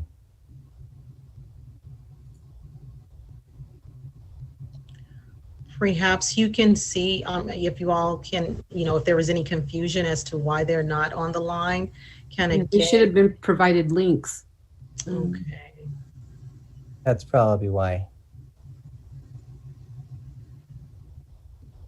Yes, because I think you're going to have appearance for the other part as well. If we can go ahead and send them a link in the email, we can proceed with our presentations, and then we can come back after the next presentation and we can get a few words from them. Perfect. I'm going to go ahead and text them and let them know to look in the link for their so they can get on. Thank you. Great. All right, we can move to the second portion of our presentation. Thank you, President Rogers, and many of you were members of our Latino Task Force as well. I remember seeing many of you there. And so now we will move on to our African American Task Force update. And our African American Task Force is in a different place right now, as they've already written their plan and they have begun implementation. So you will hear more around what they've been doing, strategies, and some of what they've been seeing, some of the results that they've been seeing. So with that, I'll introduce Dr. Greer, and he'll go ahead and take the presentation over. Thank you so much, Ms. Applegate. Good evening, President Rogers, Vice President Wyatt, distinguished members of the board, Dr. Volkemer, distinguished members of our cabinet, and all district and community stakeholders. I'm very happy to be with you tonight on behalf of Educational Services, the ETSA Department, and the African American Student Task Force. Next slide, please. So the objectives for this presentation are: one, to give an overview of the African American Task Force and the improvement plan for African American student achievement, and two, to provide an update on the work, accomplishments, and future direction of the improvement plan. Next slide, please. So before we begin, I wanted to help provide some context for the task force and pay respect to the elders and ancestors who helped make this possible. Folks have been pushing for over 50 years for African American student excellence in San Bernardino. Those people include the first Black SBCUSD board member, Mr. John Woods, who was appointed to the board in 1968 and was the first to bring Black student unions to the district. It includes the West Side Action Group, or WAG, which began in 1972 as a political action group that worked to ensure elected officials met the needs of the African American community. It includes Mr. Hardy Brown, the first elected African American board member and first African American board president, who was on the board from 1983 to 1995. And it also includes Dr. Judy White, the first African American deputy superintendent, who, along with numerous community stakeholders and working alongside with Dr. Volkemer, helped oversee the implementation of the Sankofa program in 2005, the Targeted Instructional Improvement Policy in 2006, and the creation of the ETSA Department in 2007. Next slide, please. And over the years, there have been countless others: Ms. Joette Spencer Campbell, Ms. Linda Hart, A. Majadi, Ratibu Jaycox, Walter Hawkins, Dina Walker, Rhonda Early, Pastor Sam Casey, Dr. Hill, and Dr. Rogers were very active and supportive as parents and community members as well. and there have been countless others. It's because our school district has consistently heeded the call and has been responsive to the calls, the concerns, and the cries of the African American community that we have an ETSA department and are able to do this work. Next slide, please. That said, the African American Task Force, as we know it today, began in the fall of 2018 with a series of collaborative meetings to discuss the creation of an improvement plan. The first task force was held in February 2019, and by May, the plan had been drafted, shared widely with stakeholders, and ultimately approved by our school board. I started as ETSA director in July of 2019. I set out to explore possible implementation and learn as much as I could about existing district systems, processes, protocols, and equity work. Of course, that year was significantly altered by COVID, but we have continued to explore how we might reach the goals of the improvement plan. We started to pilot and install some work, and we will expand on this next year. Next slide, please. So the improvement plan for African American student achievement that was adopted by the board and cabinet has these 5 targets. The first one is African American student success in 3rd grade English language arts. Then there's success in math in grades 4, 5, and 8. Then there's A through G success. Then there's access to and success in advanced courses. And then there's family engagement. It's important to know that many school districts with equity departments do not have a plan that is as clearly defined as this. This outlines our work and gives us a roadmap. Next slide, please. So I'll speak now to how we're approaching each of the 5 targets. This year, we restructured Ms. Roxanne Williams' work so she could be our ELA Equity Program Specialist. She's collaborated with 10 teachers and has conducted 47 classroom observations during distance learning. She's done an excellent job of building relationships with teachers, giving them feedback, and coaching them on our gap closing dispositions and practices. Here's how one of our 3rd grade teachers, Ms. Jackie Irons, described the support she's receiving from Roxanne. Next slide, please. Hi, this is Jackie Irons from Cypress Elementary School. I have 3 things that I really like about coaching. First of all, I have the most amazing coach, Roxanne, and she and I sit and go deeply into brainstorming about how to meet my scholars' needs. You know, as teachers, we're kind of an island to ourselves, and it's always nice to have an objective listener to watch for maybe blind spots or things I might have missed, and just set up a plan for my scholars to help them be more successful.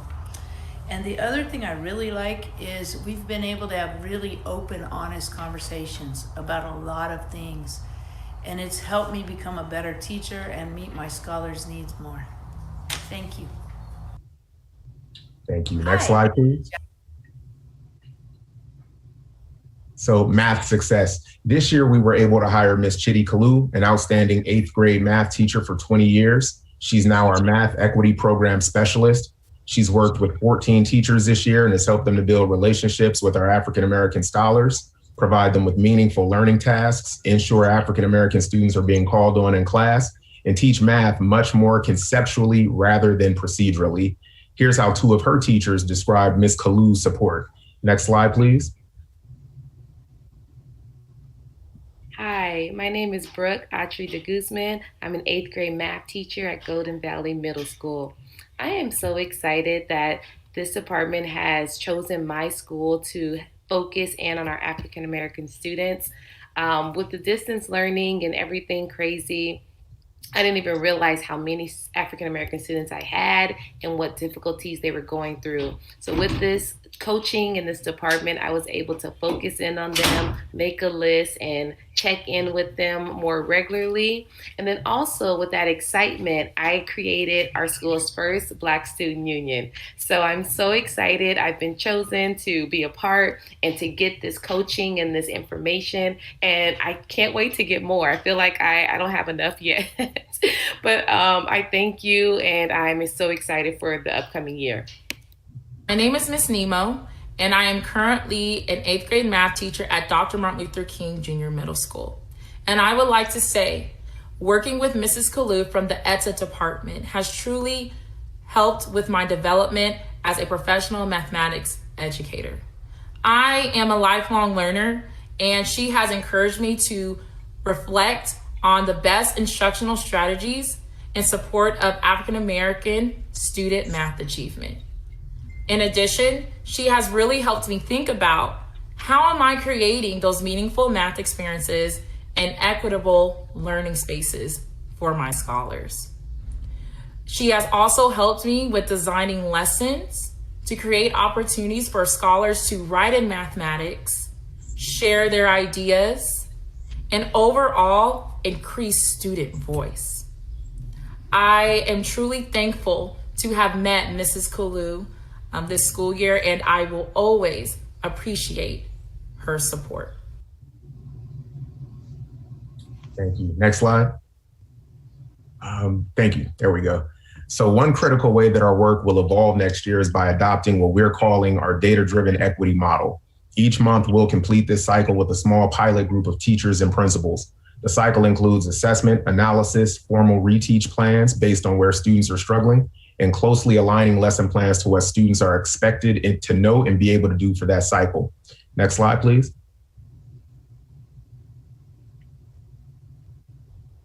So one important tool will be our assessment data equity report. After students are assessed every 4 to 6 weeks, we'll review this with our pilot group of teachers and principals. This will tell us specifically how our African-American students performed. If you can click one time. Thank you. And it will tell us how they performed, on different standards and how they performed on different questions. If you can click one more time. There we go. So this is going to allow us to tailor our support and conversations with teachers much more specifically on African-American student success. Next slide. So how is this different? We know that most districts from here to New York assess students, analyze the results, look at student group performance, and respond to the data in some way. So our model differs from standard data practice in several ways. First, our focus will be on African-American student performance, though this model can and should be used with all students. Secondly, we'll be closely monitoring African-American student performance every 4 to 6 weeks. Next, their performance during those 4 to 6 week cycles will be what drives our support with teachers. All of our classroom observations, teacher coaching, feedback, modeling, and lesson plan support will be based on how Black students performed and where they need help most. Next, we'll be working with teachers to develop formal reteach plans. These plans will be based on the standards students struggled with most, and they'll be taught to students during the first 3 to 5 days after assessments are given. This way, as soon as we identify where students are struggling, we will immediately revisit that content to help them better grasp it. And my program specialists, Roxanne and Chitty, they'll be working directly with teachers on these analyses and reteach plans. Lastly, we're incorporating a formal student role. After every assessment, we'll have students analyze their own performance, identify where they did well and where they need to grow, set a performance goal for the next assessment, and create a bar graph that charts their performance on each assessment so they can visually see how they're performing over the course of the school year.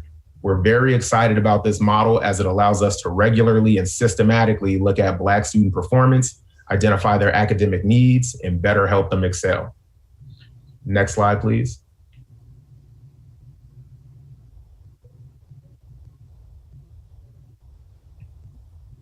High school equity. So we were also able to hire our district's first high school equity program specialist this year. For this role, we were able to hire a veteran high school counselor, Dr. Josianne Beckles, who spent the last decade helping students at Arroyo graduate, go to college, and get scholarships. In her ETSA department role, she is collaborating with schools, developing plans for all of our 408 incoming African-American freshmen, developing student support systems, and monitoring enrollment in A through G and advanced courses. Next slide, please. So for example, here are 4 current African-American 8th graders who are heading to high school in the fall. We've blocked out their names and current schools to protect their anonymity. The first student has a 0.0 cumulative GPA. Dr. Beckles is doing a comprehensive review to see what supports this student may need and if there are any issues going on in the home. This student will likely be recommended for mentoring and tutoring and may be recommended for other programs and supports. The second student has a 1.86 GPA and is in the special education RSP program. Dr. Beckles will do a review here as well, including this student's IEP, to see what supports or programs may be best. This student will likely be recommended for mentoring and tutoring and may be recommended for other supports. The third student has a 2.4.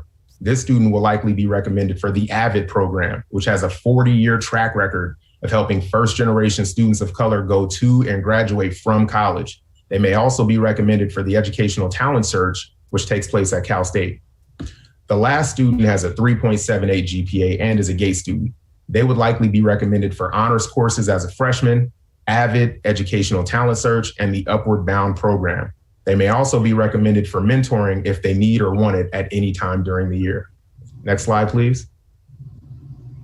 So our last improvement plan target is family engagement. Thankfully, we have our District African American Advisory Council president with us, Ms. Devonna Robertson. Ms. Robertson, would you like to say a few words? Yes, good evening, everyone. Can you hear me? Yes, we can. Yes.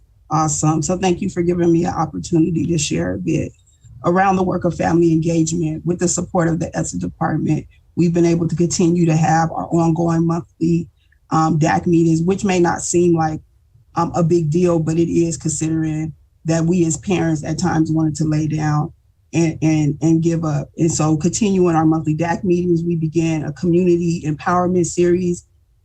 Looking forward to reconvening our Black Honor Roll and our African American Family Summits, which were huge successes, and people look forward to them. Our community showed up and showed out, and people have been asking in this distance learning context, when can we get back to that? Super excited about this opportunity to breathe life back into the Sankofa program. Really looking forward to that.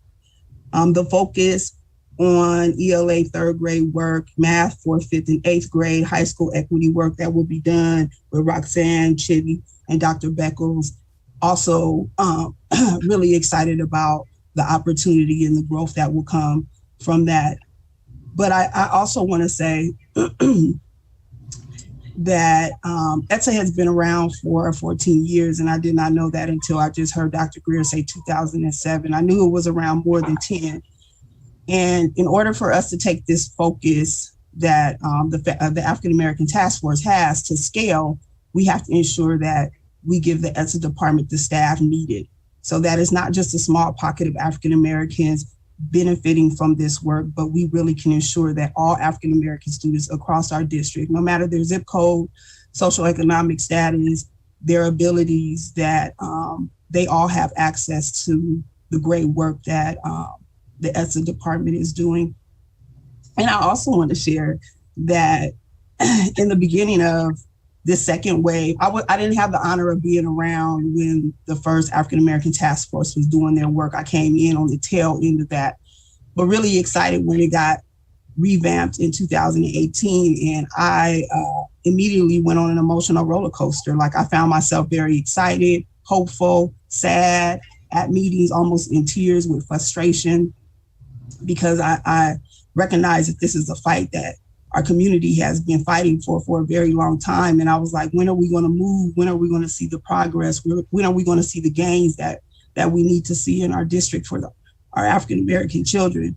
But I must say that I am hopeful again. But my ask would be that we make sure that we can take this to scale across the district. And in order to do that, we would have to make sure the ETSA department has the team that is needed to be successful. And not again in small pockets, but across the district. And I will say too, I don't know if it was 12 focus areas that we have. Somebody can correct me. And we started with these 5. So even once we get going and we feel strong and confident and we're seeing the good work and the good results of the 5 areas that we focus on now, we still have other areas to tackle. And so I'm excited and looking forward to continuing to be a part of the African American Task Force. And I'm really grateful to the ETSA department for the work that they're doing. And I'm grateful to the cabinet and the board. And I just really encourage you all to continue to support and uplift the African American Task Force. The work is so important and so necessary. Thank you. Thank you, Ms. Robertson. I want to touch a little bit on APAC here. Last year, I talked with nearly 70 principals and parents about our African American Parent Advisory Councils to learn what was working and what wasn't, to help our schools build relationships with African American families and make the APAC structure more relevant. We created a new APAC training and began piloting it this year. This training is not for parents, it's for principals and front office staffs. The purpose is to help train sites on how to earn the trust of, build relationships with, and empower African-American parents. Here's how one of our principals, Randy Clyde, described his experience. Next slide, please. Good evening, Board President Rogers, Vice President Wyatt, and distinguished board members. I'm Randy Clyde, the very proud principal of Rodriguez Prep Academy. The APAC PD has been a very positive experience for both myself and my team. Most importantly, I feel the experience has opened my eyes to the importance of listening to the stories and experiences of the families we serve. I always knew the importance of building relationships with the community, but this training really helped me understand the urgency and gave me the resources on how to accomplish it. The follow-up meetings helped hold myself and the team accountable to the PD we had received, and was a great opportunity to receive additional support. The parent interviews were a positive experience. Some of the questions were deep and at times personal, but I feel this helped me understand the needs of our African American students, parents, and community. I'm confident that the professional development, the support, and the relationship building with parents will help Rodriguez develop a new APAC, where the parents and site work collaboratively in setting the agenda based on the needs of the community. Thank you. All right, thank you. Next slide, please. So this training includes a research-based 6-step model with 4 hours of initial training and 5 follow-up meetings. We started with 19 schools in the fall, 16 are still working on the model, and 4 schools are on track to be finished by June. Those 4 sites will have parent-driven APACs in place by the time school starts. Now that we have the model down and have worked out the kinks during distance learning and COVID, our plan is to finish with the remaining schools by the fall and take 5 to 10 new schools through the training next year. Next slide, please. And here's our spring summer cohort calendar. It shows you when the initial training sessions and follow-up meetings will be, as well as the objectives and work products for each of those meetings. Next slide. There is the fall calendar. Next slide. Lastly, I'm going to talk very briefly. I know that this has been a while here. Please forgive me. Like Les said, I think that this is the first time that I've had an opportunity to actually share the work of the ETSA department in terms of the improvement plan and the task force since I've been here in the role. So just wanted to make sure that you all were aware of all that we're working on. So lastly, I'm just going to talk briefly about a couple of other things. Next slide, please. So the African American attendance team, I know that chronic absenteeism has been a major concern for our district this year and in years past. In March, the ETSA department created the African American attendance team. The team is working to help curb these high chronic absenteeism rates of our African American scholars. There are 19 of us on the team. Each school has its own team member, and we each check in with our schools every week. We're focusing on African American students with Tier 1 and Tier 2 attendance. Tier 1 attendance is 0 to 2 full day absences. We have over 2,200 Black students in this category, which is excellent. For them, we're working with schools to make sure that they're being included in the positive incentive system and that their good attendance is being acknowledged. Tier 2 attendance is 9 to 15 full day absences. We have almost 800 African American students in this category. For those students, we're working with schools to ensure that all of their absences are accurate or to see if any of them can be removed. And we're asking the schools to find out if the families have any barriers to good attendance, such as homelessness, health issues, unemployment, hunger, or death in the family. Our goal is to keep the Tier 2 students from reaching 18 full day absences, which is 10% of the school year, because that is when they are legally classified as chronically absent. Next slide. And then there's our gap closing teaching. One crucial role that district equity departments play is by providing definitive training for equity, diversity, culturally responsive teaching, and related concepts. So to this end, we created this new professional development series, Gap Closing Teaching, a brain-based approach to African American student achievement. It covers the brain-based preconditions for learning, childhood adversity, wellness, sociocultural awareness, and the teacher mindsets and instructional practices that have been shown to close gaps for students. We piloted this training this year with 3 schools and got consistently positive feedback. Next year, this will be embedded into the supports that we provide to any of the schools who work with us. Next slide. And lastly, we have revamped our website. It now provides much more information about what we're doing and what we've been working on this year. Next slide. And on that note, on behalf of the ETSA department and the Ed Services Division, I just want to say thank you very much. Hope to see you at our DAC meeting this Thursday evening. Thank you. Thank you. All right. Well, thank you so much. And I am not seeing any additional comments in there. It was a very, very great presentation. I have to say that. I know some of us were able to attend the actual live meetings the other day, and the information is there. I think one question that did come up that we did want to make sure, and I think we did hear this from, I see Ms. Medina is going to make a comment, but wanting to make sure, you know, as we're hearing this as a board, what did resonate when we heard the presentation the other night, and this is probably for both task force, is, you know, the support, meaning staff and those type of things. And I know Dr. Volkermer is on, and I'm sure Superintendent Irvin is also watching. And that's something that we would like to know, because there's a lot of, this was kind of scaled back, but very detailed nonetheless. But I know there was a lot more questions the other night around that support and talking about, you know, the work that's going to be done, bringing in those 408, you know, our freshmen starting out on that slate to move forward. And we could hear it. It definitely going to require a lot of support. And I kept hearing that number. I think it was 5, but is a staff of 5 or is it 6? Which number is that? 5 in ETSA, and one of them is me, and then one of them is my secretary. That's what I thought we heard. So we certainly want to make sure that we're raising that, you know, as a board, because we do know as we look at funding, we want to be directing it where the funding can support getting the work done, not just having it, you know, it sounds good, but we want to be able to, as Ms. Roberts has said, we want to make sure it gets done, and we know it takes legwork. So let me let Ms. Medina chime in here.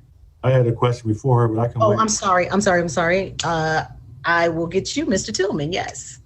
Can we go back to the slide with the absences?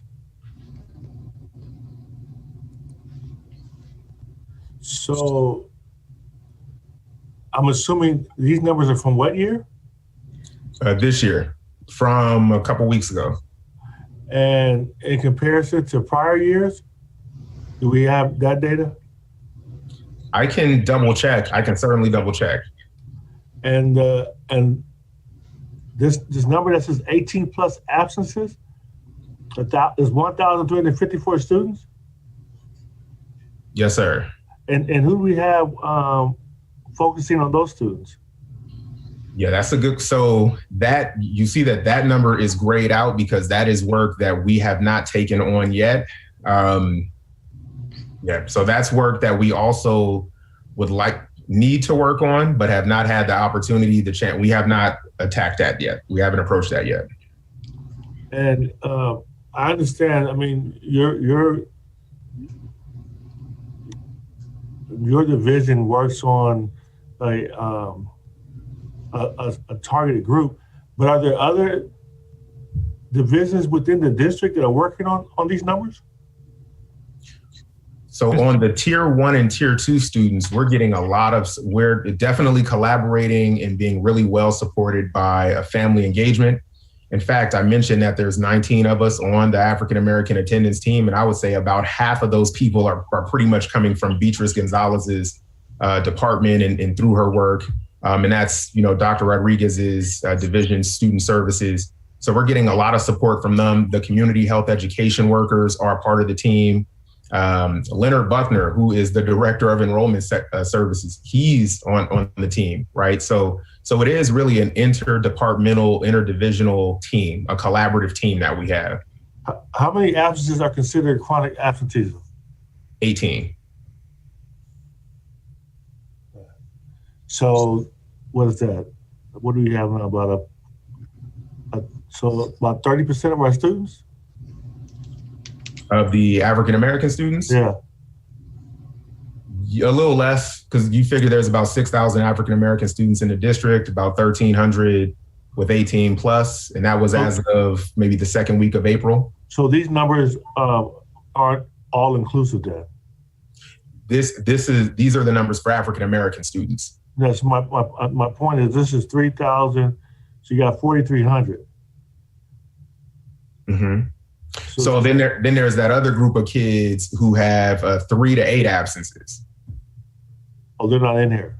Yes, sir. No, sir. Sorry. So tier 1 is 0 to 2 absences. So we're looking at the kids with what we would consider good attendance, right? So, and the goal there is just to make sure that they're being included in whatever the positive incentives are that the school has. Because that also helps with positive homeschool communication, which also helps with APAC. And so it's all connected. The tier 2 kids are these students with 9 to 15 absences, right? So those are the kids who are kind of on the cusp. And so the direction from positive youth development and just looking around attendance, the goal is to really sort of freeze that group of students, those absences, and prevent them from getting to 18. To add to that, Mr. Tillman, a couple of meetings ago, you asked what were we doing to, as we presented on chronic absenteeism and attendance, you asked us, what are we doing? How are we working with the ETSA department to focus on our African-American students, as we had seen that they had high rates of absences. And so because of that suggestion, we brought in Mrs. Applegate, and we asked her, can we engage with the ETSA department? And so we brought in Dr. Greer and all of the directors in student services to strategize around what we could do in order to really provide a more intense look at how we could improve these numbers. And so from that conversation came the African American attendance team that Will leads in conjunction with all of student services. This presentation is talking about what his department is doing in order to assist positive youth development in their work around attendance. Well, I would hope that, maybe we can agendize just talking about this item at some point, but I would hope that for this upcoming return to school for summer and the fall, that we actually convene a group of people that can target these students and have a conversation about what we can do to help them be more successful in the summer program and leading to the next fall. You know, I haven't talked to the new superintendent a lot, but the couple of conversations I did have, I brought this issue up and he said he had some ideas also. So to me, this is critical. These numbers are just mind-boggling. And I know we're in a special circumstance, but it'd be good to see what they were previously, just to put everything in perspective. But we've got to put more resources on out there to help these students and these families. This is just, to me, this, maybe I'm missing something, but this just seems, just horrible. It's just bad. So maybe we need to have a special meeting just to talk about it, but somehow we have to address this. There has to be, I had hoped that when we had these 18 to more absences than the 1,300 students, how many have been contacted, what are we doing about contacting them, what are the major reasons why we have these types of absences, but I just think we should do more outreach. Thank you. Yeah, we've been looking at trends in attendance in general. And so what we're looking at is students in K2 have high rates of chronic absenteeism. And so part of the work of positive youth development is also strategizing. We have a team from the community as well as district folks called the Attendance Safety Committee. And together we're going to be shifting the direction of that team to focus on actual strategies. And so instead of them kind of validating our work, we're actually going to be engaging and having true gritty conversations around what we're going to do to remedy this issue. And so, it does take time, but I think one of the victories we have is that we now truly have a partner with the ETSA department in trying to remediate this issue. And that's the other thing I like to see. You brought up a good point in terms of grade level, to see what grade levels in all these groups, and then see the comparison between the total district population and other subgroups. So I don't know what we can do in the near future, but Madam President, I think we ought to have a task force to deal with this. These numbers are at a point where we need to put extra focus. Yeah, and I agree. Very much. Thank you. I agree with you. And that's one of the reasons why I said between our interim superintendent and our current superintendent and looking at these numbers, that's exactly what, we want to look at and see what the direction we can go into to mitigate some of this, as well as, we know that this year is a bit strange. But let me pause right here, Ms. Medina and Ms. Dr. Flores, I do see you. It's my understanding that our parents are on the line, so I do want to get their input before we move further, allow them to speak. Thank you. Ms. Castillo, I know you were here, so if you'd like to go ahead and say a few words. Thank you. Good afternoon, President Rogers, Vice President Wyatt, board members, and all present. As a parent, I was invited to speak on my experience during the Latino Task Force. Our Latino student population needs additional support to catch up in certain areas.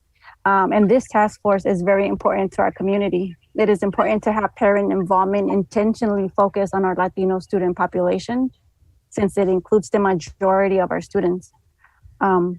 Acknowledging the fact that there was a need in the area, the district began looking at the data to see areas of growth where new and additional strategies could be implemented.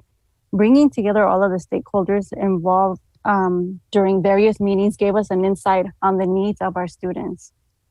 As a parent, the roundtable discussion was one of my favorite parts during this process. This gave parents the opportunity to be more directly involved with teachers and staff in the planning and decision-making to help students. Parents were also given the opportunity to visit classrooms and observe the teaching techniques, and they were also reminded of the importance of attendance during distance learning.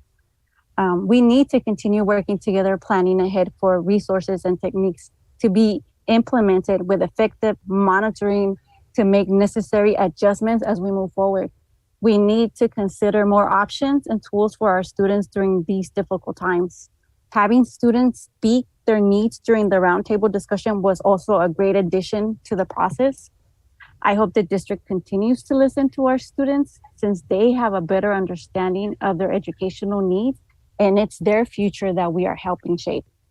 I believe that we also have Angela Loera to share her thoughts and experience as a student during this process.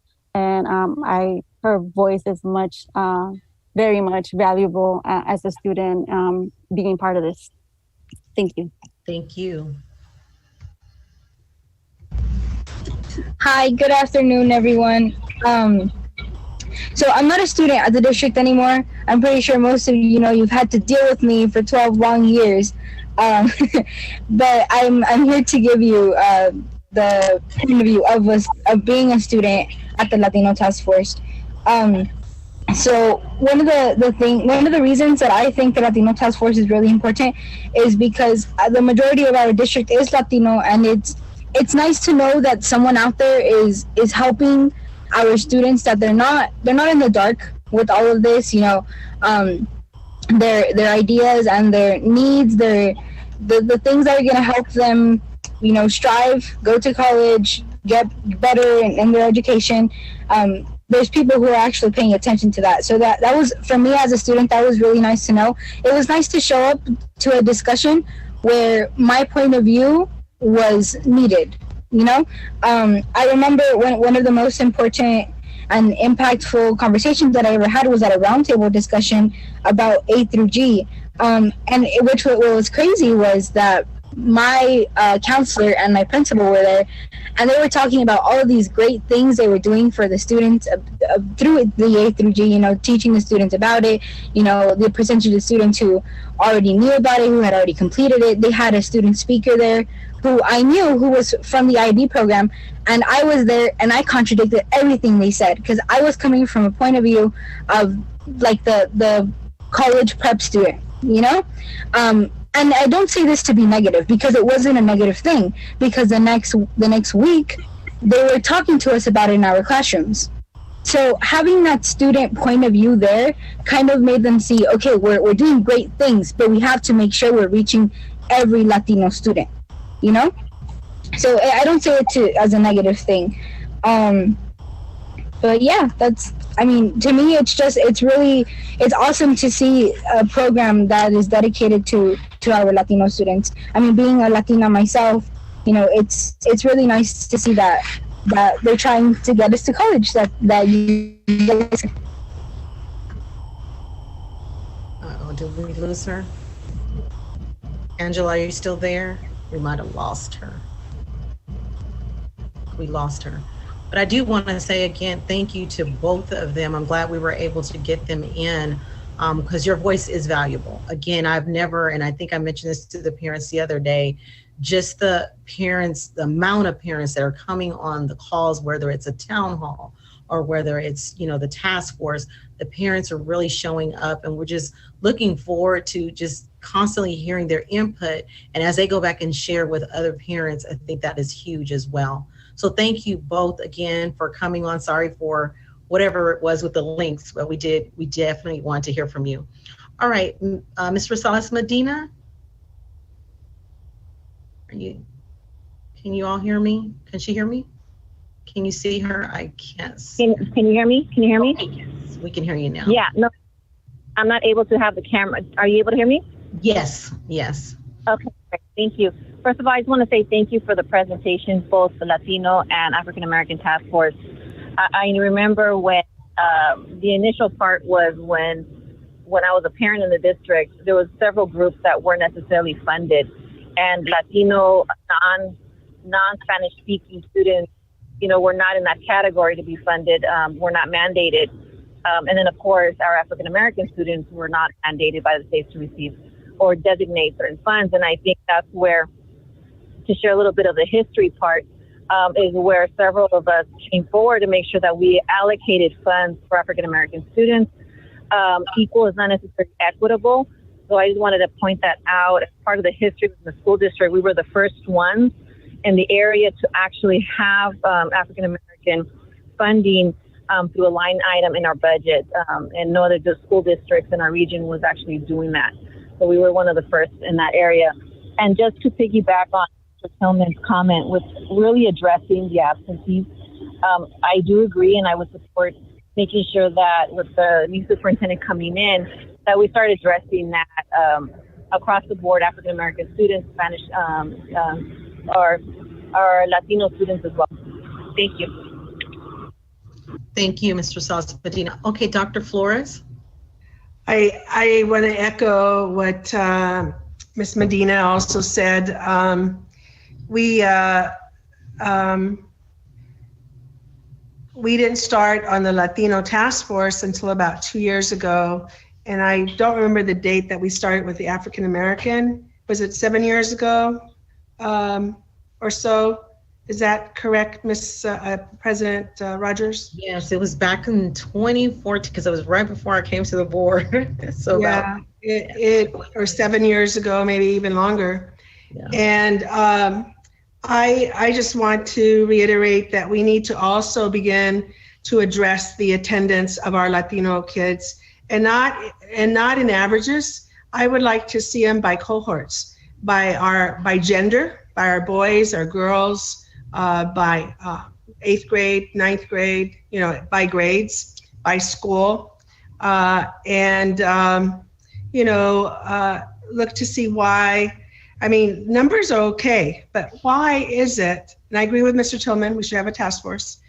Why is, it's not, I mean, how would I say, the numbers are just statistics, but what is the rationale behind it? What is it, why is it that our kids are missing so much? And, let's ask the kids. Let's ask the kids what we need to do to support them. And also first of all, I want to thank both directors for the presentations. Thank you very much. I meant to say that at the beginning. It was very good. And I just wanted to make a few suggestions. I think for the Latino students, since we're 80% of the population, 79 point something percent, we need to have more demographic data. And we need to show across the board in terms of, where we're at and so forth. I know we've been given data for A through G, but how many enroll, how many complete it? We need to have all that data so that we know why, we're focusing on that. The math, I'm glad that was identified as an important aspect in the African American task force, but it's also with the Latino task force. Our math scores are in the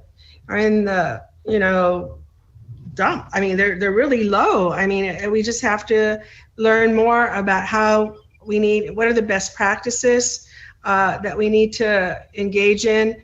I'm very confident with Ms. Applegate as our Assistant Superintendent of Ed Services. I know she has a depth and breadth of how to get all of this done. She's done it with the ELs and the model. I do know that the model that the African American Task Force is using is an adaptation of that model. And so we need to also use it with our Latino task force, but also all our students, our Asian API, our Indigenous students, our white, all our kids. And so I think that, it's a beginning, but we have a long way to go. I mean, we really do. And I would also recommend that once we start all of this, we have pre and post assessments so that we can see the growth. I mean, the kids will see what they're learning, the teachers will know what to teach, but also our community needs to see, the kids were here, now we did all this stuff, and now they're over here. Okay, so we need to have that data. And so those are my recommendations. And I thank the parents, and I thank you, Angela, for coming forth. I think our board believes in student voice. We need to get the voices of our students, all our students. And so thank you so much, Madam President. Thank you, Dr. Flores. And I believe Ms. Ceballos.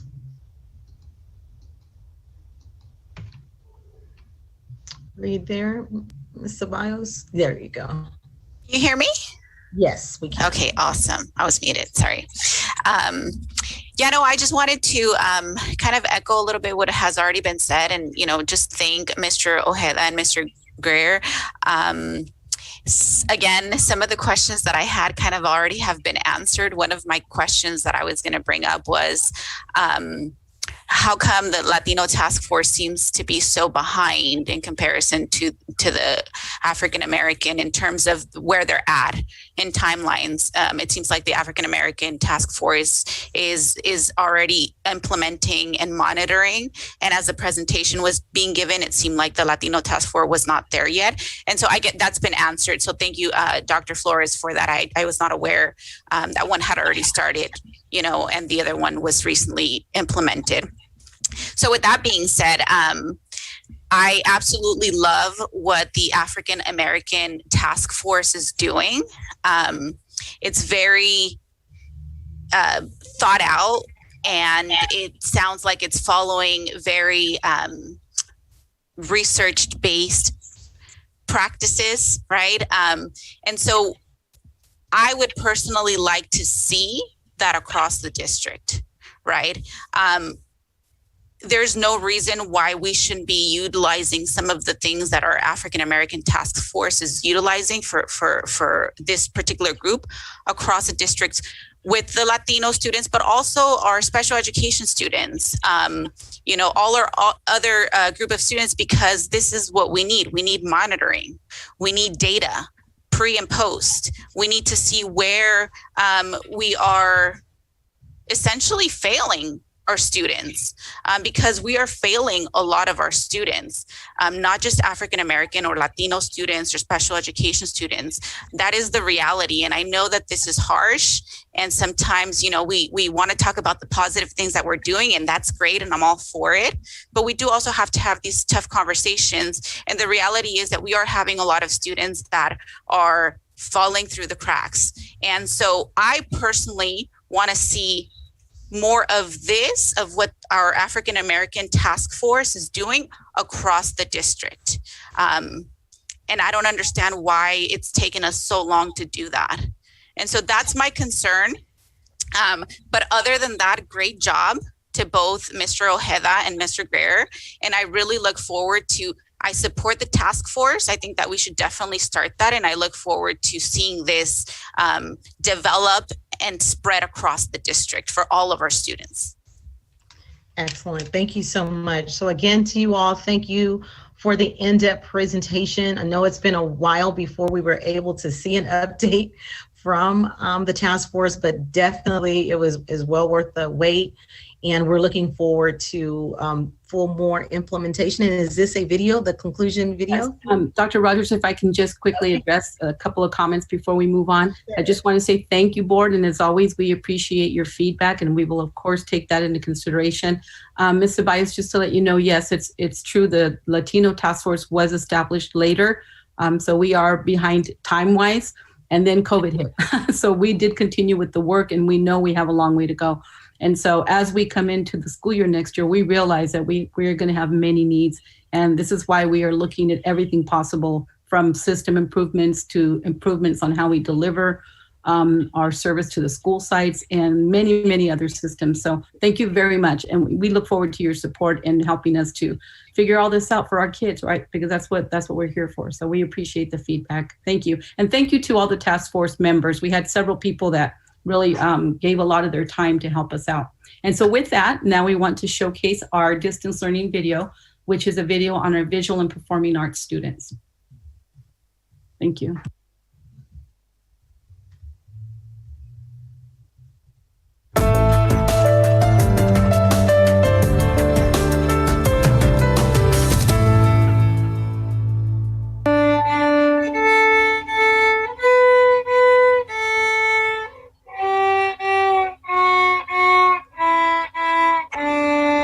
The most amazing thing to me is that everything people will see is what our students have created from their homes. My name is Torrance, and I'm here to show you how great distance learning has been for me. I'm learning all kinds of new things in this quarantine, like how to hide from the rest of my family.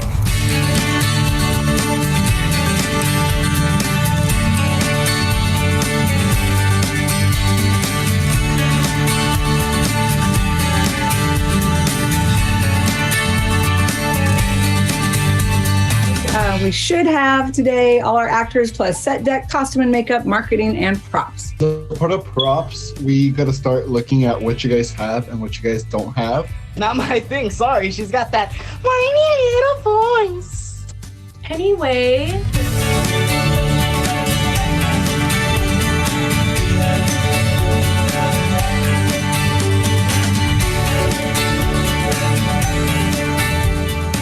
Aren't you glad you didn't turn on the lights, urban legend?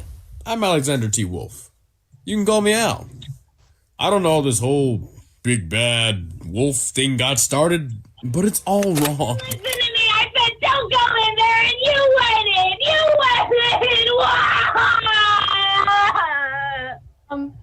Hey, do we need to stop? No, I'm good.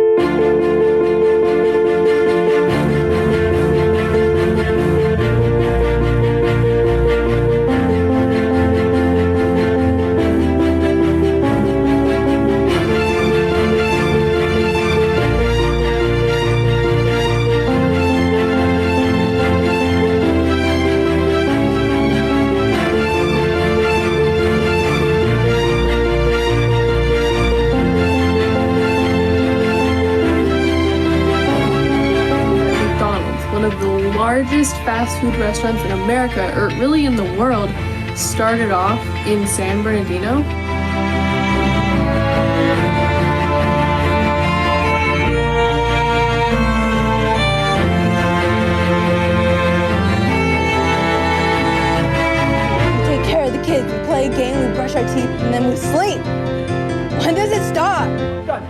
Jordani. I'm done.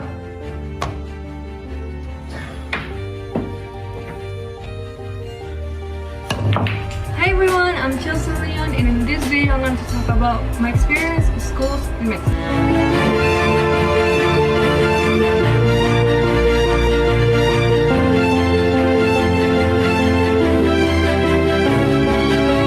The concerts, the celebrations, the breath of fresh air, even the breath of fresh smoke. Kids, come here, quick! Yes? What's going on, Mom? I saw it just around the corner. Saw what? The zombie!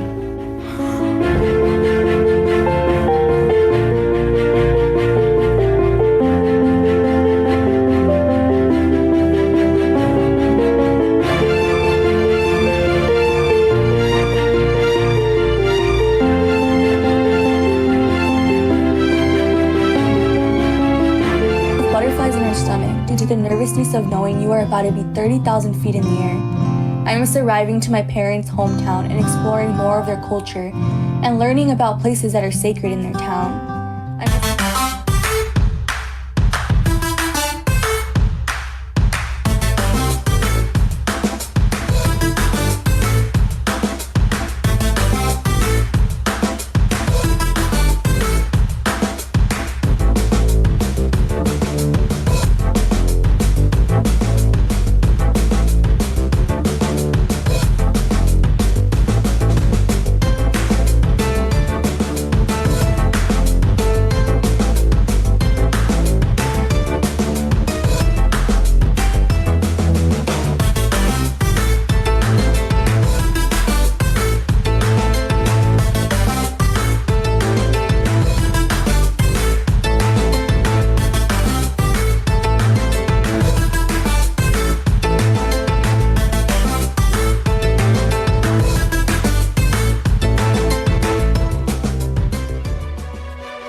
Excellent job. Definitely deserves a Beautiful.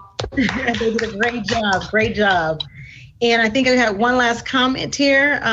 Ms. Rosales Medina, did I see a last comment in there? I did. And I just wanted to make sure, no history, many individuals are new to the position, and the history piece, I know Ms.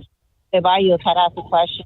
So during the time, just really briefly, during the time, our lowest performing students weren't receiving any extra funding. Those are African American students. When I became a board member back in 2013, by 2014, I ensured that we had allocations for funds for African American students, because not only were they underperforming lower than our EL students and our Latino students, but they were also not receiving any funding. So that's why that urgency came into place. And then later on, because our EL students did receive funding, our Latino non-Spanish speaking did not. And so then later on, we created the Latino task force to ensure that those that have been marginalized, Latinos non-Spanish speaking, are also included, just to kind of do a recap, because I don't think it was mentioned clearly by former, who are currently now in assistant superintendent positions. So thank you for that. Thank you, Ms. Rosales Medina. And again, thank you all for a great presentation. We appreciate it. And hopefully also, Dr. Rodriguez, I know that there's a lot of intel that has came around Operation Student Recovery, finding out a lot of things. And I know you've shared that with a couple of us, but perhaps somewhere down the future in a presentation, we can hear what some of those needs are that you've identified when you all go out to do that work. So thank you again. And we're now going to move on to 10.0 reports and comments. 10.1 board members and comments. So I'm going to go to the chat to see if I see anyone in there. All right, Dr. Wyatt.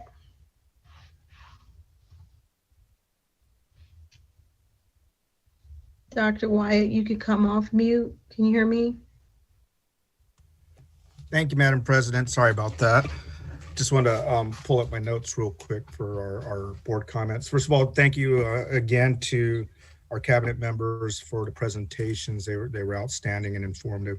Definitely love that video. That was a great video. It's always inspiring to see our kids and our staff and what they're doing during distance learning. And I'm looking forward to the VAPA showcase. That was just a little bit of a taste of it. So that's super exciting to see a snapshot of what we're going to see here in the near future. And just super excited to hear that our students are going to be coming back to in-person music performances and rehearsals and tryouts. So great job to them as well. You know, I know we'll probably have some news reported out by other board members and definitely Dr. Volkemer, but I just wanted to congratulate Arroyo Valley High School Army JROTC leadership team. They have made the finals for the national championship for the ROTC Leadership and Academic Bowl, which is going to be in Washington, D.C. So that is obviously quite an accomplishment, and over 1,716 high schools that competed in the event, and they're making it to the big show. So I just want to give a big shout out to Major Ricardo Williams and our principal out there, Bernie, as well, and the rest of the JROTC team. Just let them know that we're proud of them and we're wishing them best of luck at the competition. So that is it for me. Thank you. And next, Mr. Tillman. Yes, thank you very much. In terms of the summer school, I understand that when in the survey or when the parents go to apply for the summer school, it's written there that transportation is available, but there isn't a way to request the transportation. How are they supposed to request transportation? Mr. Tillman, they're working with the schools. They notify the schools, since the schools are the ones that are doing their summer schools, and then that information is passed on to our transportation department. And I guess I'm asking, when is the communication going to go to the parents? I mean, so that the parents know that there's transportation for them. I mean, if a parent fills out the application but there's nothing, and they say transportation is available, but how do they know they're going to get transportation? The transportation department will contact them, and I can get the exact steps from Marie. So if they qualify for transportation, and so she's waiting to get all of the enrollment from all the school sites. And there's the qualification, is the criteria going to change, or is it for elementary schools, is it further away than what? A mile, 2 miles, 3 miles? What is it? It's the board policy. Oh, I don't have it with me. Hold on a second. It's 1.5, 2.5, and 3.5. There you go. Tillman. And if the parents are on a transfer, will they be offered transportation for the summer program? So, Mr. Tillman, eligible students will receive notification 1 week prior. So I want to make sure that we're letting parents know that. So I'll check with Marie on that. And what was, what was your second question? If a parent has a transfer, so the school that the student is at is not their home school, will they be provided transportation? Yeah, so that's based on the board policy as well. And so they may get picked up at their home school. Marie said no. No, so they won't be. No. And do we, how many students we have like that? And can we make a special exception only for the summer because of the whole COVID thing? It depends, Mr. Tillman, on how many students qualify. Right. And the number of drivers that we have available, and just the whole dynamics around that. But we can keep you posted on that. Okay. We'll make sure that communication goes out and parents know that they'll get notification. And I guess that's the part that's missing. There's nothing there. I would like to see something where the parents say that they're requesting transportation, and then I can compare that to the ones who requested it and the ones who requested it and don't qualify versus the one that requested it and got it. Then we would see the need, if that makes sense. Because right now we have no way of knowing if a parent even wants transportation. So I can find out from Marie how she, what's communicated from the school sites to her regarding requesting transportation. And remember, I know we're looking at a quick turnaround, but I'm looking at doing this only as a unique experience this summer because of the whole COVID instance, and because we have the additional funding, we may be able to pay for additional transportation. Yes, so there's some limitations on the drivers and our current fleet. So she's working with all that. And it's a really short timeline as well for the routing. So we'll get information to you, and we'll make sure the parents know. We'll communicate to the school sites to ensure that the parents know when they'll be notified by transportation. Okay, thank you. And then last, I get so concerned when I hear about the absentee rate, because from my perspective, there's nothing more important than attendance. If you're not in class, then your chances of learning diminish.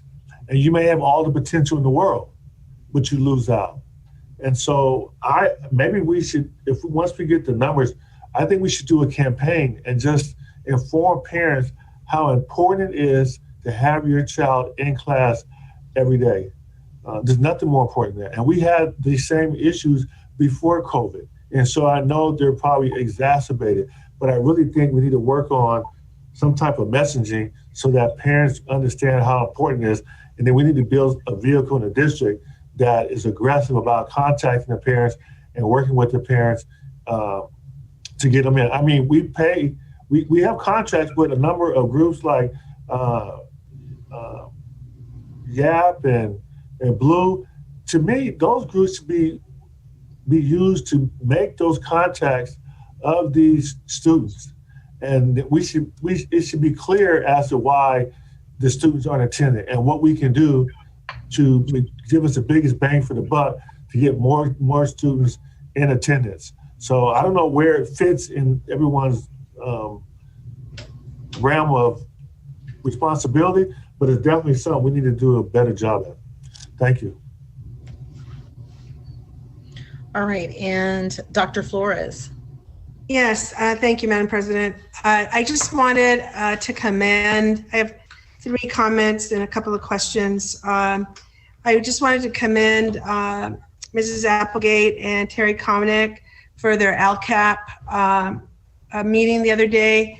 It was excellent, and I know that I think they're going to be, Dr. Volkemer, they're going to be working on mapping out the budget, correct, for that. I don't know when we'll get that, but I know I was really impressed with thought exchange because everybody on the call got to voice their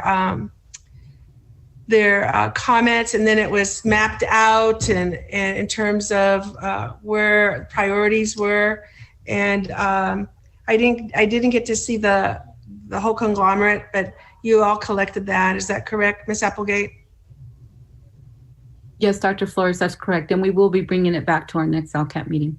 Okay, that'll be great. Okay, that was, I really thought that the meeting was very well organized, and, you know, our parents had a voice. I would recommend that our Spanish-speaking parents also be able to do it in Spanish. I don't know if that was available. I got the English one. Was that available also in Spanish? Yes, it's available in several languages, but yes. In several languages. Okay, so it was available to them. Okay, I got put in the English. So, okay, it's great. And then I want to thank Cabinet. I want to thank you all for your correspondences, board correspondences. I know it takes a lot of time for it. And Mrs. Applegate, I really appreciate the summary on the LTELs, on our long-term English learners, and all the strategies that you're implementing to make sure that they're successful. That's another group. That's another group that we have to monitor and focus on. I also appreciated the data and report from Footsteps to Brilliance.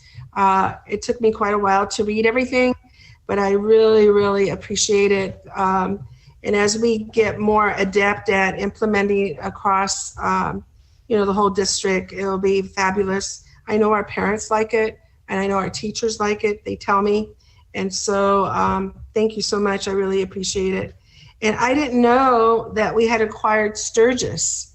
That's really a big one. That's a beautiful auditorium. And I just appreciate knowing that that we got that. So Dr. Volkemer or Janie, I don't know who's the one that was responsible for getting it back, but thank you so much. That was Mr. Pace and his team that worked with the city over the last several months, probably more than a year. So thank you. That's terrific. It's really, really great. So my next comment, I know it's going to take a while, but I don't want us to get into a false sense of security because our numbers are going down. Because I'm also reading about the variants and how they're spreading. And I just want to know, are we going to test our students during summer school just to make sure that they're, COVID safe? I need to ask that question. And I don't know who is the one responsible for answering that. And I also am getting lots of recommendations from parents. And I know that the state right now, the legislature is only wanting in-person, right, and independent study for students. But I think I'm going to be lobbying on my part, just myself, because, and also recommending the parents to lobby, because some of them want virtual academy. They want a virtual academy because they've lost a lot of family members and they don't feel that it's still safe if their kids haven't been vaccinated. And even if you are vaccinated, I mean, there are cases where you can get COVID. And some other parents are asking about the hybrid possibility. And so those are my questions. And in addition to that, if they do choose the virtual academy, what's going to happen to the kids that are in band, that are in sports? The parents understand that they can't do both, and I don't think that's fair. They should be able, if they're in band, or they should be able to participate in that, and ROCT, all of that. Likewise, I've been getting, I was wondering about classified returning. I understand that classified and managers are returning on May 10th. And I would like to know did we address the safety concerns that our classified members addressed last meeting? You know, have we answered their questions and provisions so that they feel safe? That's another question. And then for managers, how was that decision made? If nobody is in school, what are they going to do? Or are they going to be given different tasks? I just want to know all of that in terms of their roles and responsibilities. And that's it, Madam President. Dr. Hill. Thank you, Madam President. I just want to say for both presentations, the one about return to school, as well as the African American and the Latino Task Force, you did an awesome job. And I just want to give you the praise for just being really good and understanding what you're doing. We are making progress. Sometimes we don't make it as fast as we want to, but we're making progress. And I just want to, again, congratulate you for all the work you've done. And I also want to say to our teachers, happy Teacher Appreciation Week. We appreciate you, and we know the students do as well. And I just want to end with giving accolades to Dr. Vogelmer, cabinet, directors, everybody else who are out there working on these many projects we give you. My gosh, how many hats do you wear? Because I know when you wake up in the morning, it's always, which hat do I wear today? You're busy, you are providing answers to our questions. And I just commend you because as a former administrator, I don't know if I could do it. And I thought I was pretty good. So I just want to say to you, congratulations, and I applaud you for the good work you're doing. Thank you. All right, Ms. Rosales Medina.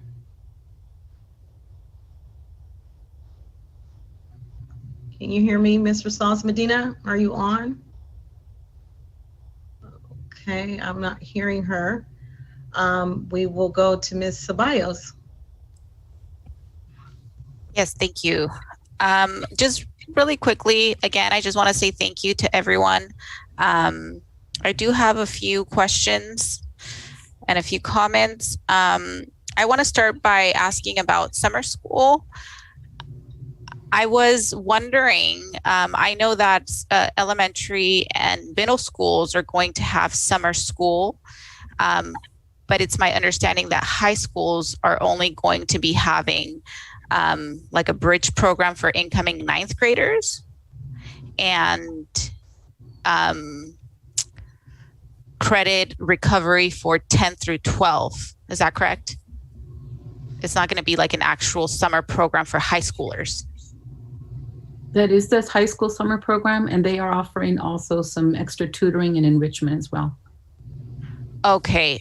So because, and the reason why I ask is because my own child's going into high school, and when I was looking at the survey that was sent out, it didn't really have an option. It was just telling me to contact the high school directly, and I, as a parent, was feeling a little confused. So I'm wondering, if that confusion is if other parents might be experiencing that same confusion. And so are every high school doing their own thing? Is that why we need to contact our high school directly? Yes, the high schools are providing their own summer schools. Okay.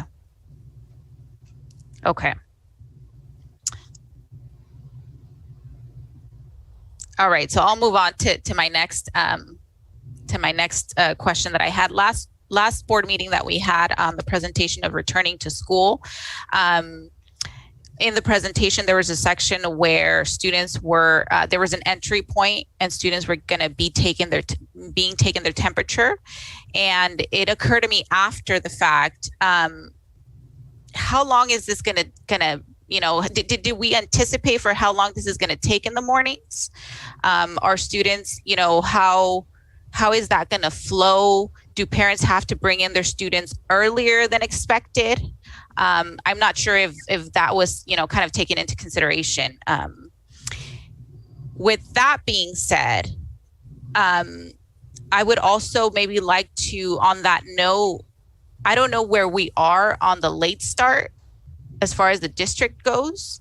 And I know that we had received an email a couple weeks back from an employee in the district asking that, maybe we reconsider and see if we can find a way to implement late start sooner, maybe even this next school year, since, the transition, there's already disruption happening, and, doing that now would make a little more sense than having to do it later. So maybe that's a conversation that we can have. I don't know if that's something that we can, agendize and bring back, implementing late start maybe sooner than what we were thinking as a district.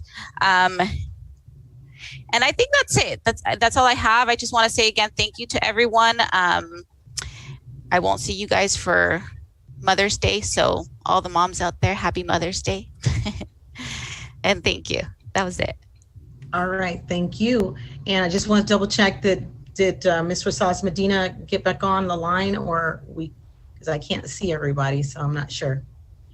If not, I will just go ahead and make my comments quickly. I just have a quick question in reference to that can be answered at a later date.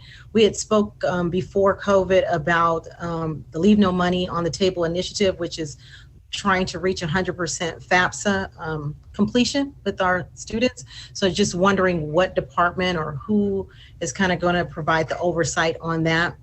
Do also want to acknowledge that there were several meetings, and I think we all were bumping as board members, so that's great, out there listening and hearing. But I was surprised Dr. Hill did not mention the headdress ball took place, and we got a chance it was drive-in headdress ball, and I've been trying to get there for a number of years, and I was fortunate to be able to be there. And to our surprise, I think when you retire, you just start cleaning up all of the awards that you just didn't know you were going to get.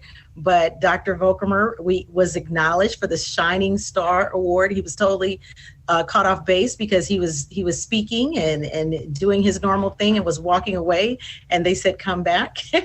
And so we want to acknowledge you again, Dr. Volkermer, for that amazing work. And of course, we were all there in between multiple calls when we were at the multilingual event, and we saw you actually give your legacy speech. And again, we want to acknowledge you for that, because it's a lifelong work that you have done and your commitment.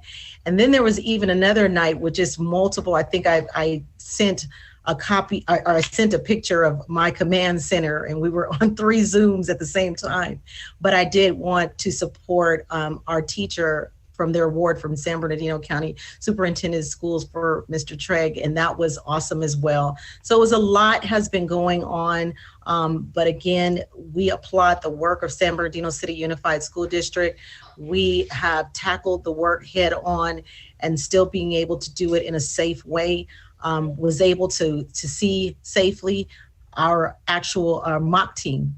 Our mock trials team was out there, and they had a presentation that I was glad I was able to stop in and see, and again, acknowledge them on behalf of the board for just their endurance and tenacity during such a time.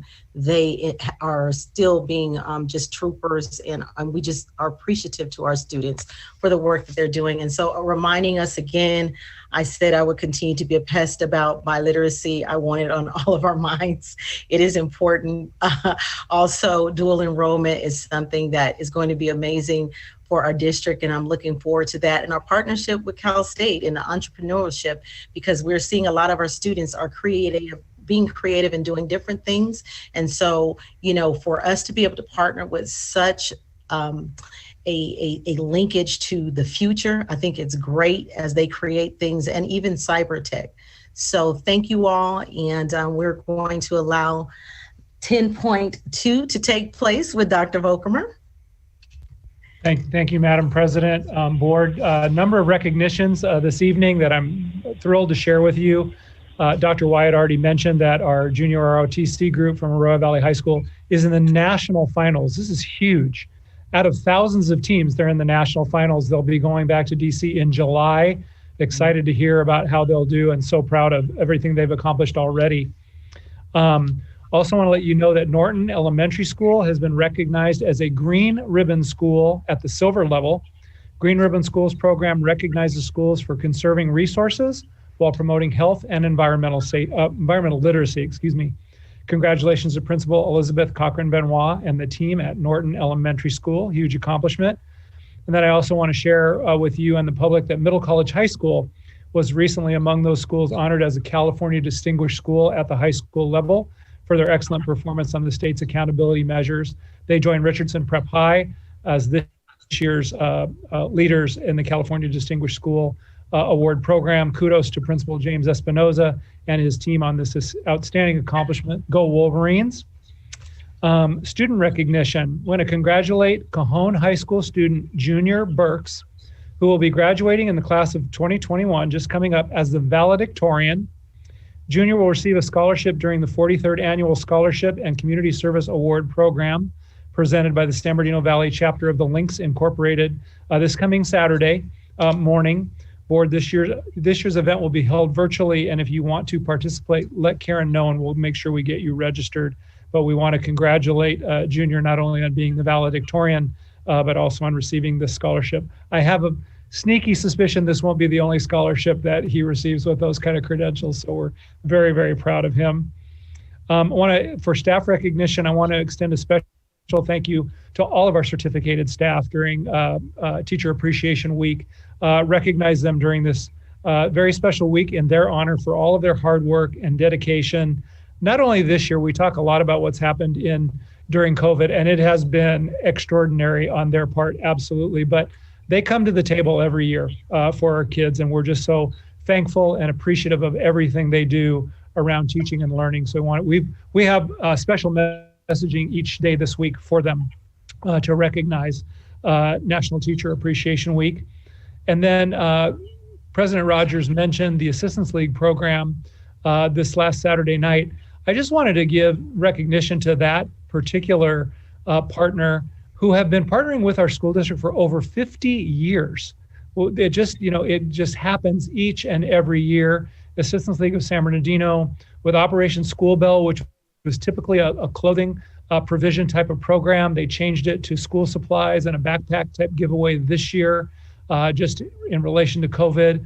But the Dr. Earl Crane Center, which is just right around the corner from, I'm pointing because I'm at the district office, but from the district office, has been in practice for over 72 years, providing much needed dental care to our kids who can't afford dental care, who are underinsured or uninsured. And we hear story after story after story after story about our kids that have major problems in their mouths, and they take care of them at really no cost. And so we're so thankful to the Assistance League of San Bernardino. Wanted to give them a major shout out. The real highlight of that evening, by the way, was getting to relive my wife, who was one of the headdress models 2 years ago in this enormous, if you've never been to the headdress ball, it's like a feat of engineering you can't even believe. It was way higher than her, far wider than her.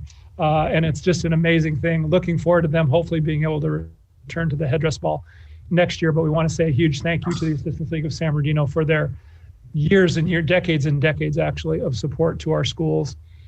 And then we want to recognize Mrs. Rosa Loera, who is our DLAC president. Most of you know Mrs. Loera, for her advocacy on behalf of San Bernardino students and more recently on behalf of the Musqueam community. She has been lobbying, along with Angela, who you heard speak earlier tonight. They have been lobbying to get sidewalks into the Musqueam community for years and years and years. Having started at Musqueam Elementary School many, many years ago. Are we queuing up? Oh, I think we're queuing up. Looks like we're queuing up a video. Are we queuing up a video? Yes. Okay, let's see the video.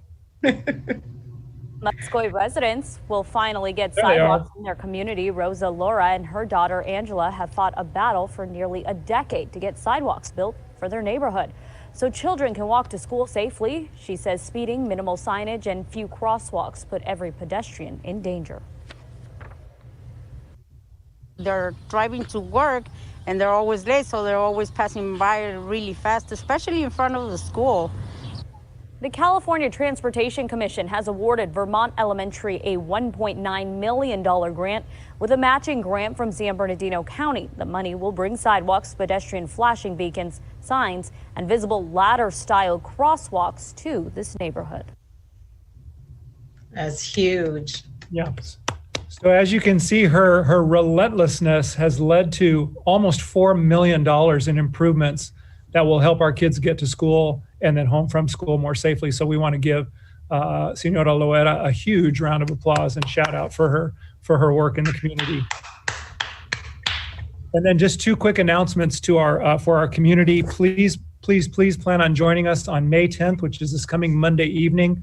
We're having another town hall meeting, and this is our last one in April was more designed to talk about safety measures. This town hall meeting is going to be more about program. That's May 10th, 6 to 8 p.m. Please come one, come all. We had a huge turnout last time. I think a little over 700 people either tuned in live or were on the call with us.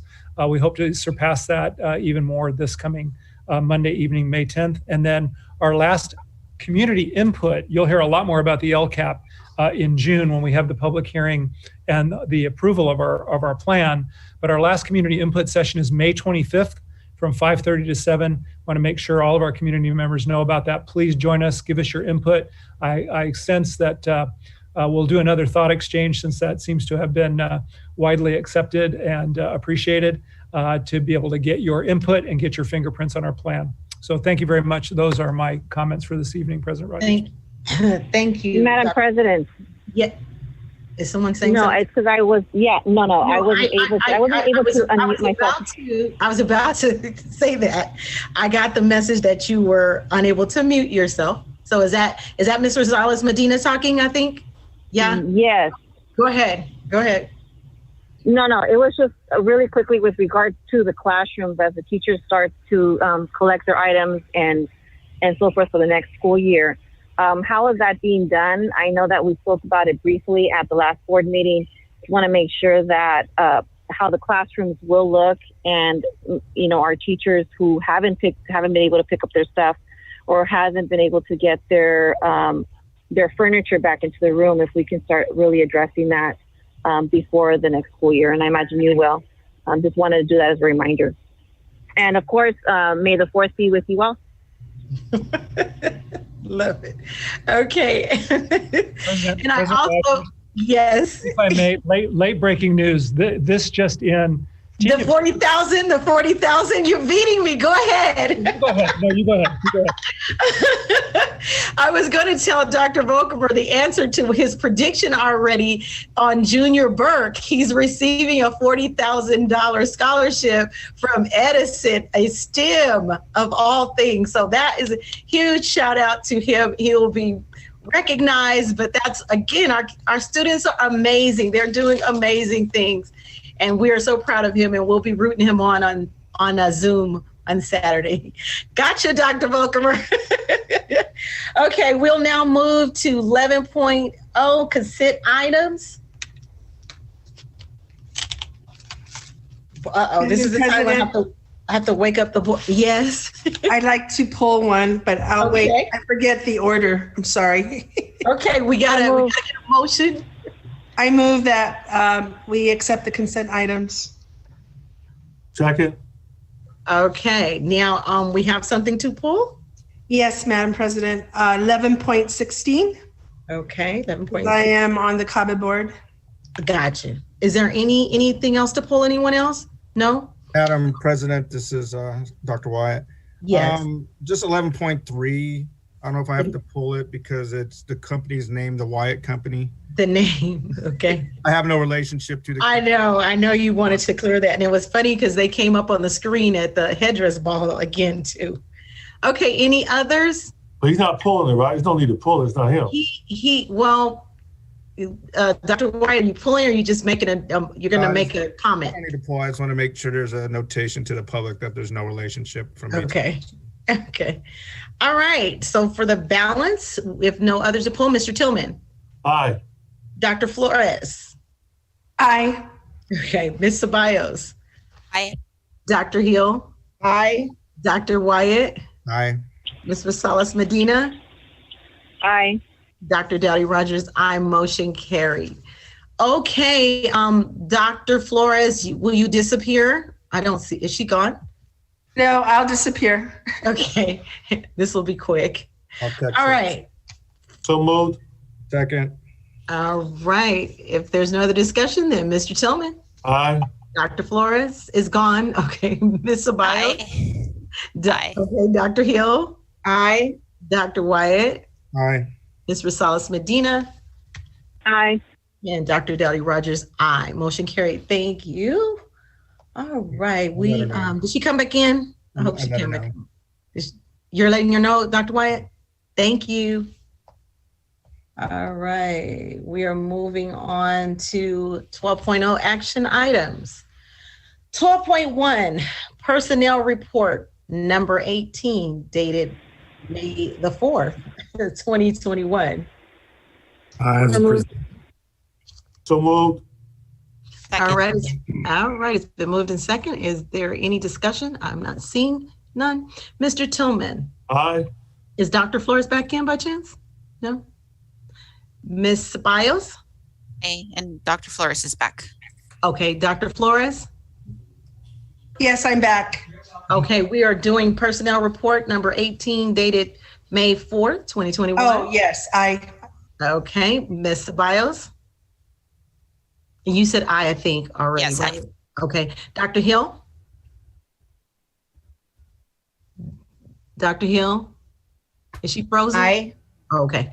Dr. Wyatt? Aye. Yeah, aye. Got it. Thank you. Ms. Rosales Medina? Aye. Dr. Dowdy Rogers? Aye. Motion carried. 12.2 peer assistance and review report of participation. So moved. Second. All right, it's been moved in second. If there is no, I see no discussion. Mr. Tillman?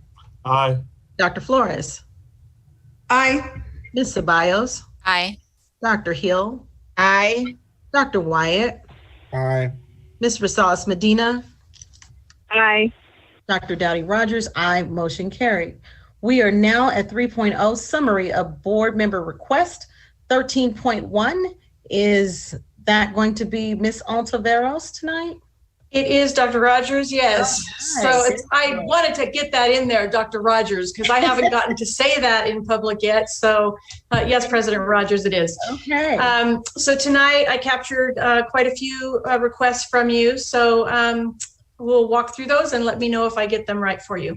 So the first request came from Mr. Danny Tillman, who asked us to look into the outbreak in Highland to assess its potential impact on our district. And Dr. Flores qualified that by asking questions about ages and maybe the causes of the spike and that kind of thing. So just looking into what's happening over there with the COVID situation. Dr. Flores then asked if we could monitor for the availability of vaccines for children and share that information with our community. Mr. Tillman then inquired about the use of masks while playing instruments and the impact that might have on breathing for our students. And you eventually, I think, agreed that we would allow practice observing safety measures and then allow us to adjust based on masks if they became an issue. Ms. Myra Ceballos asked about considering opportunities for students who want to participate but are uncomfortable returning to practice, if we could find a way for them to perform remotely. And Dr. Flores echoed that as well. Mr. Danny Tillman asked if we had data on absences from African American students in prior years and what was our plan for addressing students with more than 18 absences, and then also to consider a task force to look into the absenteeism issue. Dr. Flores then asked she would like to see more data by student group and grade cohort about absenteeism, academic performance, pre and post test scores, and encouraged us to ask students why they might be missing school. Ms. Myra Ceballos asked if we would consider using the African American Student Achievement Task Force procedures for students across the district in order to monitor all students. Mr. Danny Tillman asked if we would share details about transportation with parents and the process for requesting transportation. And Ms. Christakos noted that the transportation department of the school sites would be reaching out to parents who qualified. Dr. Flores asked if we would be testing students, doing COVID testing for students at summer school. You also, Dr. Flores asked if we would offer a hybrid and virtual academy, if those would both be available for students. And then how would extracurricular activities be handled for students who are not attending in person? Dr. Flores asked if we had, if the safety concerns of classified staff had been addressed prior to returning to work. Ms. Myra Ceballos asked if we have a plan to accommodate the time it will take for students to go through the temperature check process at school sites. Ms. Ceballos also asked what our plans were for the late start and whether it can be accelerated to be implemented in 2021-22, and then suggested we might add an agenda item on that topic. President Rogers, but President Dr. Gwen Rogers asked what our status was for the FAFSA completion for the district. And then Ms. Abigail Rosales Medina asked how classroom furniture and teacher property would be returned prior to the start of the new school year.